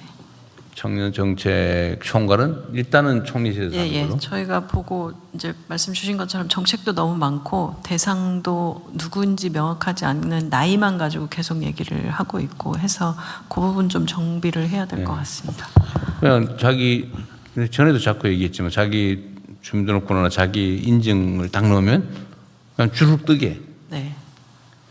대통령 기획처 장관입니다. 네. 그 청년 정책 관련해서 뭐 조만간에 이제 보고 드리겠습니다만은 내년 예산을 포함하여 뭐 미래대응 기금 등을 활용해서 제가 생애 주기, 성장 단계별로 종합적으로 지금 다 모든 그동안에 각 부처가 하고 있는 사업들을 좀 이렇게 체계화시키는, 그리고 또 추가적으로 더 전략적 투자를 좀 보태는 방향으로 이렇게 좀 안을 마련했고요.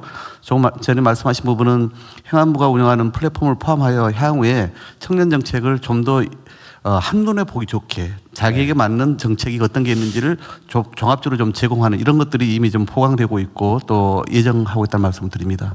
그 과기부총리님이 진짜 일이 많은데 사실 이런 논란 자체가 전부 인공지능으로 다 해결할 수 있는 거죠. 예를 들면 각 국민 1인에게 하나의 인공지능 보조자, 에이전시? AI 에이전트. 에이전트. 그거를 구비해 주면 네. 해결될 수 있는 문제이긴 하죠. 많은 부분들 좀 해결될 수 있을 거라 보고 있습니다. 정보를 설계할 때 누구를 대상으로 한 것인지에 대한 내용들을 좀 정리를 하고 그거를 각 정책에 태깅을 좀 해놓고 하면 훨씬 더 쉽게 작업할 수 있습니다. 그래서 이거는 이제 정책들을 좀 보면서 지금 말씀 주신 것들을 사전 작업을 좀 하고 AI가 학습해서 볼 수 있도록 하면 지금 계속 말씀 주시는 것들 정리할 수 있을 겁니다. 네. 그리고 데이터 청장. 네, 여기 있습니다. 자, 국가 정보를 좀 인공지능이 접근하고 처리할 수 있는 데이터로 다 전환 준비하는 거는 변환하는 것 다 돼 있어요. 아직 다는 못했겠지. 이제 설계 작업에 있습니다. 설계 작업에? 예. 한글 파일 못 읽는 문제는 다 해결했어요? 한글 파일은 지금 행안부랑 같이 하고 있는데요. 그거는 지금 기존 파일들을 지금 일부는 못 읽는다는 거 아니에요? 예, 그 뭐 별표라던가 이런 그 도안이 들어가 있을 때 그 부분에 대해서는 못 읽는 부분이 있어서 그거는 최근에 기술이 좀 좋아지면서 기술로 일부분 해결을 하고 그 루프 속에 이제 인간이 최종적으로 이렇게 확인하는 그런 식으로 지금 일이 지금 진행 중에 있습니다. 어쨌든 우리가 좀 전 세계에서 좀 앞서서 이 시스템을 빨리 만들고 지금 이번에 제가 순방해 보니까 모든 나라들이 독자 AI 모델에 관심이 높더라고요. 그리고 대한민국 인공지능 관련 사업에 대해서 관심이 많아요. 나는 그래도 별로 관심이 없겠지 했더니 모든 정상들이 그 얘기를 해요. 그러면 그쪽의 시장 확대를 위한 협업도 해야 되는데 그러려면 우리가 준비는 잘해야 되겠죠. 이번 국가들이 이제 미국, 중국의 의존도에 대해서 굉장히 좀 우려를 하고 있죠. 가지고 있습니다. 네. 자, 그렇게 하시고요. 좀 준비 좀 잘해서 좀 그냥 이게 하기 따라서 그냥 이거만 만들듯이 내가 제일 힘든데 뭐 지원 받을 게 뭐 없나 그러면 쫙 인공지능이 읊어줄 수 있겠죠. 그거 별로 어려운 거 아닌 것 같아요. 네.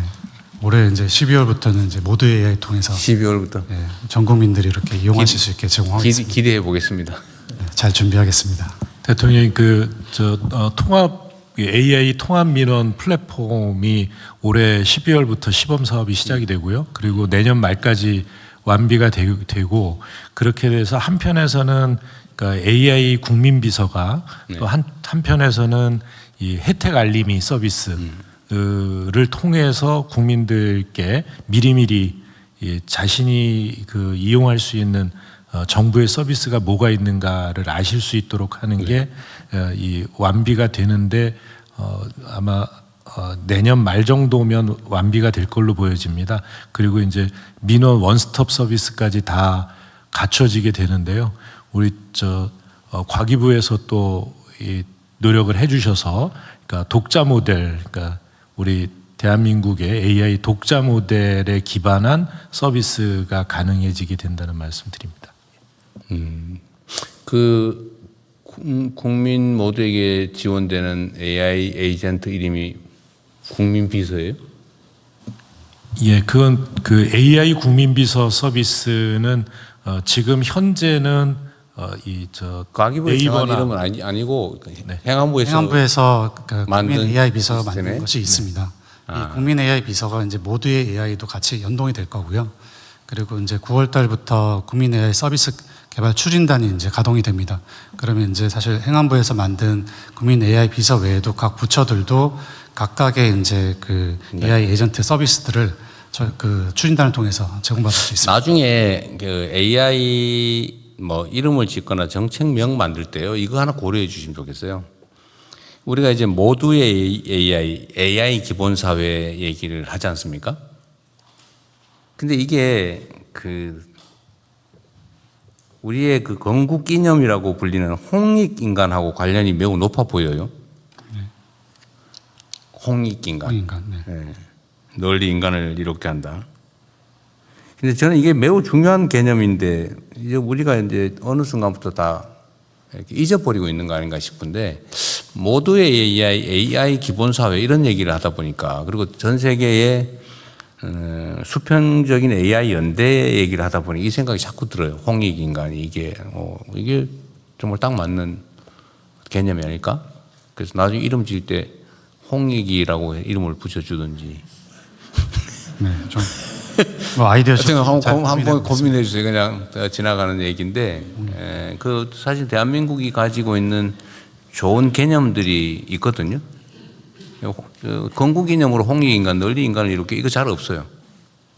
그게 민주주의 이념하고도 좀 일치하는 데가 있는 것 같고, 한번 고민 한번 해주세요. 그냥 지나간 얘기인데.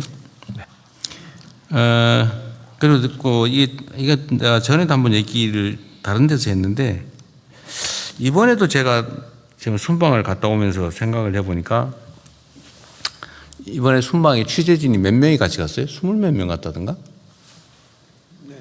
20몇 명 갔죠? 예, 그렇습니다. 원래는 초기에는 뭐 100몇십 명이 같이 갔었는데, 이번에는 좀 장기간이고. 내가 보기 장기간이라서 그런 게 아니고요. 돈이 없어서 그런 거예요. 그렇습니다. 이번에는 아마 요구 출장비 수준이 2천만 원을 넘었지 않았을까 싶은데. 그러니까 장기간이 되니까 출장비가 올라가고 그걸 감당할 수 없으니까. 네, 문화부에서 누가 이거 가지고 있지? 얼마? 대통령님 62명 같습니다. 얼마? 62명. 네. 얼마씩 냈어요? 고사는 좀 더 자세히 알아보겠습니다. 네. 어쨌든 2천만 원이 넘을 것 같아요. 전에 보면. 내가 왜 이 얘기를 하냐면, 이게 이제 우리가 어떤 국가 정책을 시행할 때 그 형식 논리 있잖아요. 그 형식 논리 때문에 실질을 놓치는 경우가 너무 많아요. 그러니까 이게 이제 집행 권한이 없는 비판자의 입장에서는 뭐 원론적인 얘기 이런 거 막 주장해도 좋죠. 그게 또 사회 발전에 도움이 됩니다. 그래서 집행을 책임지는 데는 조정을 해서 최적의 결과를 내야 되기 때문에 이 형식 논리에 빠지거나 이념과 가치라고 하는데 너무 경도되면 실질을 놓친단 말이에요. 이게 딱 그 사례 중에 하나예요. 뭐냐면 이게 이제 비행기 항공료를 받는 모양이더라고요. 출장한 기자들한테, 언론인들한테 너 비행기 타니까 그 민항기 타는 값을 내라. 그 돈을 받는 것 같아 보니까. 그렇죠? 그런데 이게 어차피 빈자리거든요. 그리고 국민이 낸 세금으로 운영하는 전용기고 어차피 가는데 빈자리에 타고 가는 거잖아요. 근데 왜 그걸 민항기 값을 받냐? 그럼 언론인들이 완전히 자기 이익만을 위해서 가냐? 사실 우리의 정부 활동을 취재해서 보도하는 게 정부의 홍보에 도움이 되잖아요. 그들만의 이익을 위한 건 아니란 말이에요. 그래서 비행기 값을 다 민항기 값을 쳐서 받는 게 그게 공정하고 합당하냐? 그거 아닌 것 같아요. 취재가 안 되잖아요, 사실은. 그럼 뭐 엄청나게 부담이 되고 돈 있는 언론사만 가고 돈 없는 데는 취재도 못 하고 이게 진짜 형평이 맞냐? 아닌 것 같아요. 근데 이거를 지금 아마 청탁금지법 거기다가 뭐 이런저런 규정들을 해석한 결과 같아요. 그래서 이거를 좀 체계적으로 점검을 한번 해주세요. 필요하면 규정을 좀 바꾸든지. 왜냐하면 언론이 동반해서 비용이 추가로 드는 건 받아야지. 그걸 해주는 건 기부행위에 해당될 수 있는데 빈자리 타고 가는 걸 그거를 어차피 빈자리로 가는 건데 기름값이 좀 더 드나? 무거워가지고? 그러니까 그 기름값 더 드는 거 그거 좀 하고 밥값은 내야 되겠지. 밥값. 그다음에 숙박비. 뭐 이런 거는 받는 건 이해가 되는데 예. 비행기 값은 빈자리에 편승한 건데 그걸 왜 일반 민항기 값을 다 쳐서 받냔 말이에요. 그거 내가 부당이득 같아. 대통령님, 그런데 이제 다른 측면에서 보면은요, 언론인이 예를 들어 60명이 갔으면 되는 거 아니냐? 꼭 굳이 100명이 가야 되느냐? 그런 측면이 하나가 있을 수 있고, 아까 대통령님께서 지적하신 것처럼 이 형식 논리에 따라서 반드시 가야 되는 정부 부처 공무원이 이 공군 1호기를 아니요, 그게 아니라 공군 1호기를 자리가 남음에도 불구하고 탈 수가 없어서 왜 못 타요? 한번 허용하기 시작하면 이게 이제 숫자가 너무나 늘어나니까 아니 그리 봐야 비행기 좌석을 넘지 못하겠지. 입석은 없잖아요. 그것이 현실입니다. 그게 그렇지 않으면은 또 컨트롤이 안 되고 그게 아니 대통령 전용기에 뭐 지 마음대로 탈 수 있는 것도 아닌데 무슨 컨트롤이 안 되겠어요. 그 우선순위 정해서 타면 되지. 빈자리만큼만.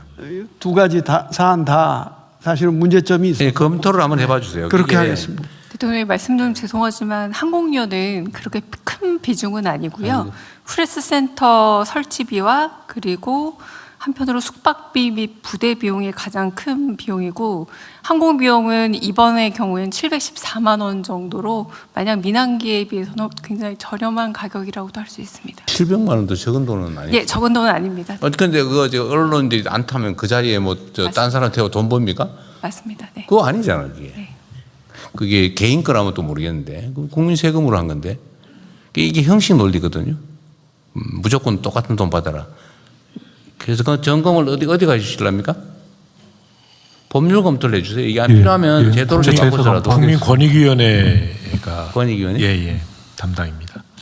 예, 권익위원회 부위원장입니다. 그래서 그 점검을 좀 해주세요. 예, 청탁금지법 관련 규정하고 그 언론 출장 사례들 다 파악을 해서 저희가 좀 검토해서 종합적으로 보고 드리겠습니다. 네. 필요하면 규정을 개정을 해서라도 이게 형식 논리 같아 좀 실질에 맞게. 그러니까 추가되는 비용은 부과시키는 게 맞는데 그게 아닌데 그걸 해야 되는 건 또 이해가 좀 안 돼요. 우리가 영업행위를 한 게 꼴이 되잖아. 반대로 얘기하면. 잘 점검을 좀 한번 해주시고요. 비공개로 전환하기 전에 또 민영배 우리 특별시장 오셨는데 거기가 광주 전남 광역특별시예요? 아닙니다. 전남 광주 통합특별시입니다. 그러니까 통합특별시가 전남 먼저예요? 네. 전남 광주 통합특별시. 네.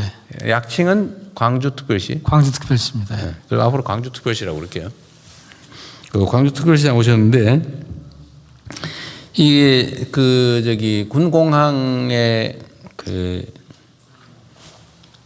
반도체 공장 만드는 거 이 메가 프로젝트 사업에 광주특별시의 준비 상황은 간략하게 얘기하면 좀 제대로 진행되고 있어요?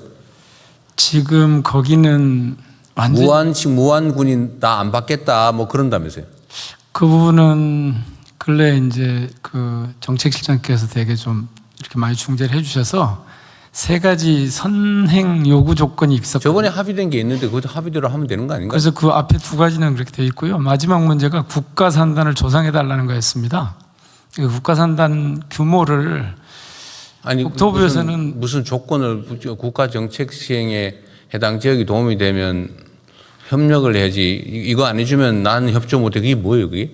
그러니까 이제 뭐 아마 지역적 이해 때문에 그런 얘기를 하고 있는데 어쨌든 그 부분은 정리가 돼서 그래요? 저희 광역에서 절반 정도 이렇게 그 국가 산단 규모 문제였습니다. 그 규모 문제가 정리가 됐습니다. 예. 그럼 그 문제는 별로 크지는 않는 거예요? 제가 다시 뭐 무언군수하고 만나서 좀 상의를 해야겠습니다만은 큰 틀에서는 정리가 되어가고 있습니다. 네. 이게 그 대내외적으로 그 장애 요인이 좀 많아요. 그러니까 반대하는 쪽도 있고 방해하는 쪽도 있고.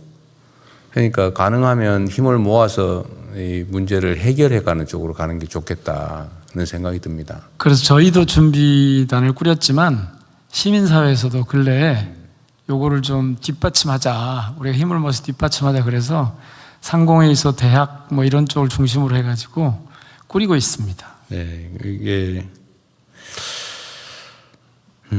뭐 좋은 일일수록 또 시기 질투도 있기도 하고, 그래서 그럴 때일수록 작은 차이를 넘어서 힘을 모아서 필요한 일들을 해내는 게 중요하겠다는 생각이 듭니다. 그렇게 준비하겠습니다. 네. 그리고 광주 특별시 소관 업무는 아닌 것 같긴 한데, 지금 무안공항이 지금 여러 가지 이유로 거의 2년 가까이 돼 가죠. 지금 지금 폐쇄된 지. 지금 거기가 지금 재개항을 못하는 유일한 이유는 12구 그 항공기 참사 사건이 종결이 안 돼서 유해 발굴이 네, 아직 조사가 안 끝났습니다. 아직 안 끝났어요. 그 언제쯤 끝날 것 같습니까? 그거는 국토부에서 지금 하고 있는데 뭐 조만간 끝날 거라고는 합니다만은 정확한 시점은 제가 8월 달에 뭐 끝난다 그랬던 예, 것 같은데. 지금 유해 조사를 열심히 하고 있는데요. 그동안에 좀 특수한 상황이 좀 있었습니다. 폭염 문제가 있고 장마 문제가 있어서. 뭐 문제? 폭염 문제가 있고 또 거기서 이제 수색을 하려면 수색자들하고 관련해서 또 폭염에는 또 작업 시간이 줄고 그래요? 장마 야외 작업하면 안 되니까. 열심히 하고 있는데 조금 지체되고 있습니다만 8월 말까지는 끝낼 수 있을 것 같습니다. 그러니까 유해 수색은 이제 8월까지 끝내면 재개항 문제는 어쨌든 일방적으로 할 수는 없고, 네, 유가족들 그렇습니다. 피해자들하고 좀 협의가 돼야 되는데, 그 유가족들이나 피해자들의 의견은 존중해야 되겠죠. 근데 거기 입장은 대체로 어떻습니까? 그거는 그분들도 뭐 유해 수색하고 관련된 게 끝나고 나면은 정부 정책에 대해서 이제 협조할 의사를 가지고 계시고요. 그리고 유가족하고 협의가 돼서 재개항이 결정이 되면은 또 이래 안전장치도 해야 되고 사전 점검도 해야 되고 이러는데 한 5, 6개월 정도가 소요될 걸로 지금 보이고 있습니다. 이퀄라이저? 예. 이퀄라이저라 그런다. 뭐지 이게? 예, 맞습니다. 이퀄라이저. 그 이퀄라이저를 이제 철거하고 다시 재설치해야 개항을 할 수 있는데 지금 이퀄라이저는 손상 상태로 그대로 보존되고 있죠. 지금은 그런데요.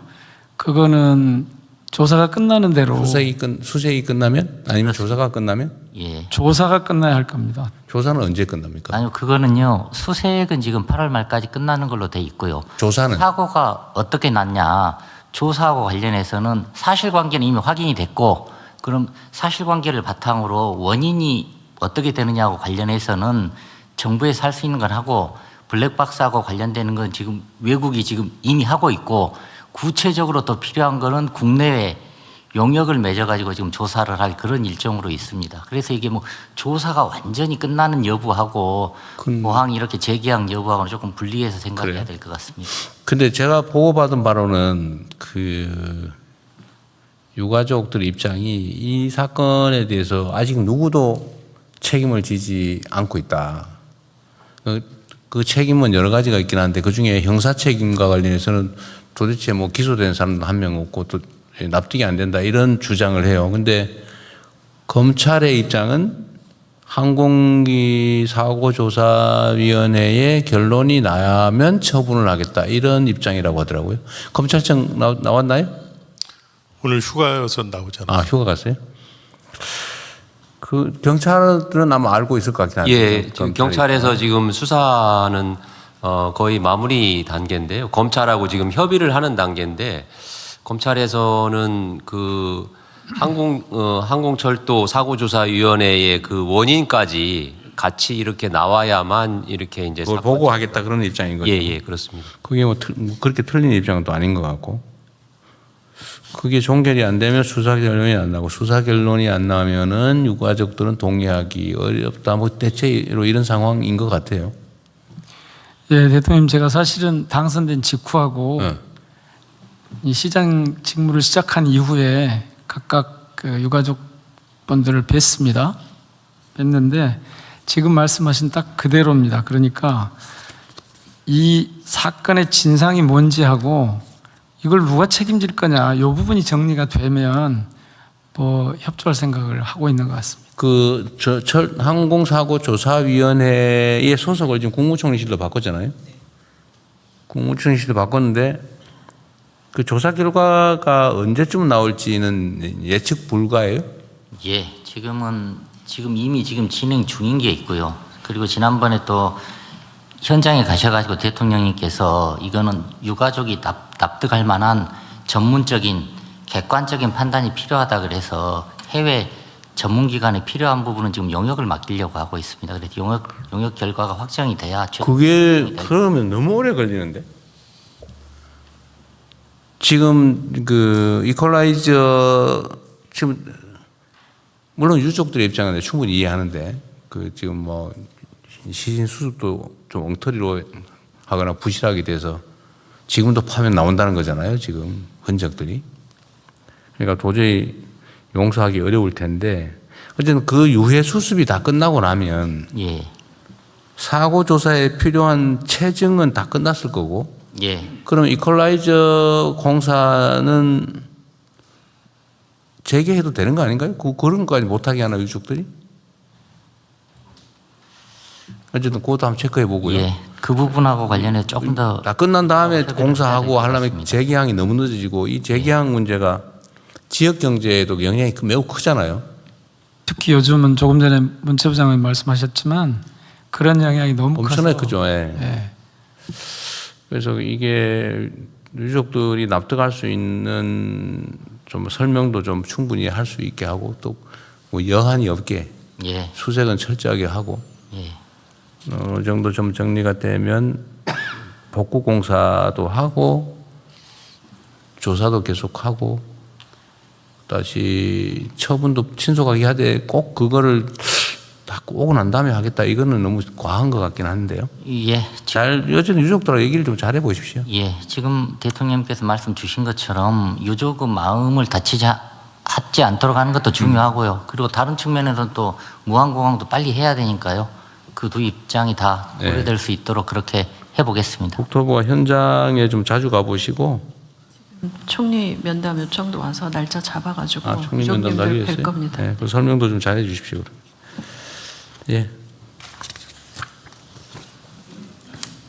실시간, 국민 여러분들 실시간 보내주신 의견을 듣는 시간인데요. 국무조정실장께서 국민 의견 소개해 주시겠습니다.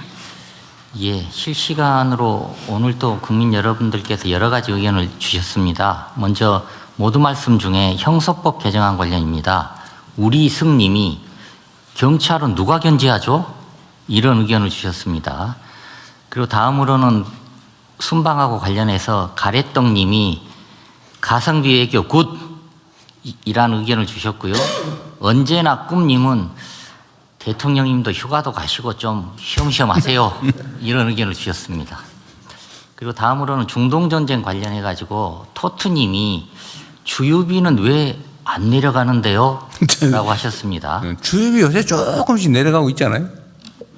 근데 뭐 지역별로 차등이 있고 해서 지금 1,860원대? 그 정도죠? 1,870, 80원 정도 합니다. 1,860원? 지역별로 난 70원 뭐 정도 됩니다. 60원, 70원. 하루에 1원씩인가 떨어지는 것 같더라고. 1, 2원씩. 그리고 그 다음에 삐삐님은 현장에서 체감이 가장 중요합니다. 라고 하셨습니다. 그리고 폭염하고 관련해서는요, 홈사자님이 가뭄이 너무 심하네요. 라는 의견을 주셨고요. 또 유재철님은 대형 현장은 폭염 대비가 잘 되어 있지만 소규모 현장은 폭염 대비가 전혀 없습니다라는 의견을 주셨습니다. 이건 이제 뭐 본인이 직접 가서 보신 네. 거하고 이분이 근로자인지 아닌지 뭐 그런 차이가 좀 있는 것 같습니다. 그리고 다음으로는 경찰 수사 관련인데요. 휘파람님이 경찰 수사 공정성 말이 아닌 행동으로 라고 하셨고요. 캘린더님은 외부 감사와 투명한 공개 이 두 가지가 핵심입니다. 외부 감시, 하나는 외부 감시, 그리고 다른 하나는 투명한 공개 이런 말씀을 하셨습니다. 이분이 주신 투명한 공개 말씀이 아까 대통령님께서 말씀하신 거랑 좀 상통하는 부분이 있지 않나 그런 생각이 듭니다. 예, 이런 정도입니다 오늘. 네, 다음으로 의원 심의를 진행하겠습니다. 네, 의원 심의는 비공개로 운영하겠습니다. 언론인 여러분께서는 진행에 협조해 주시기 바랍니다.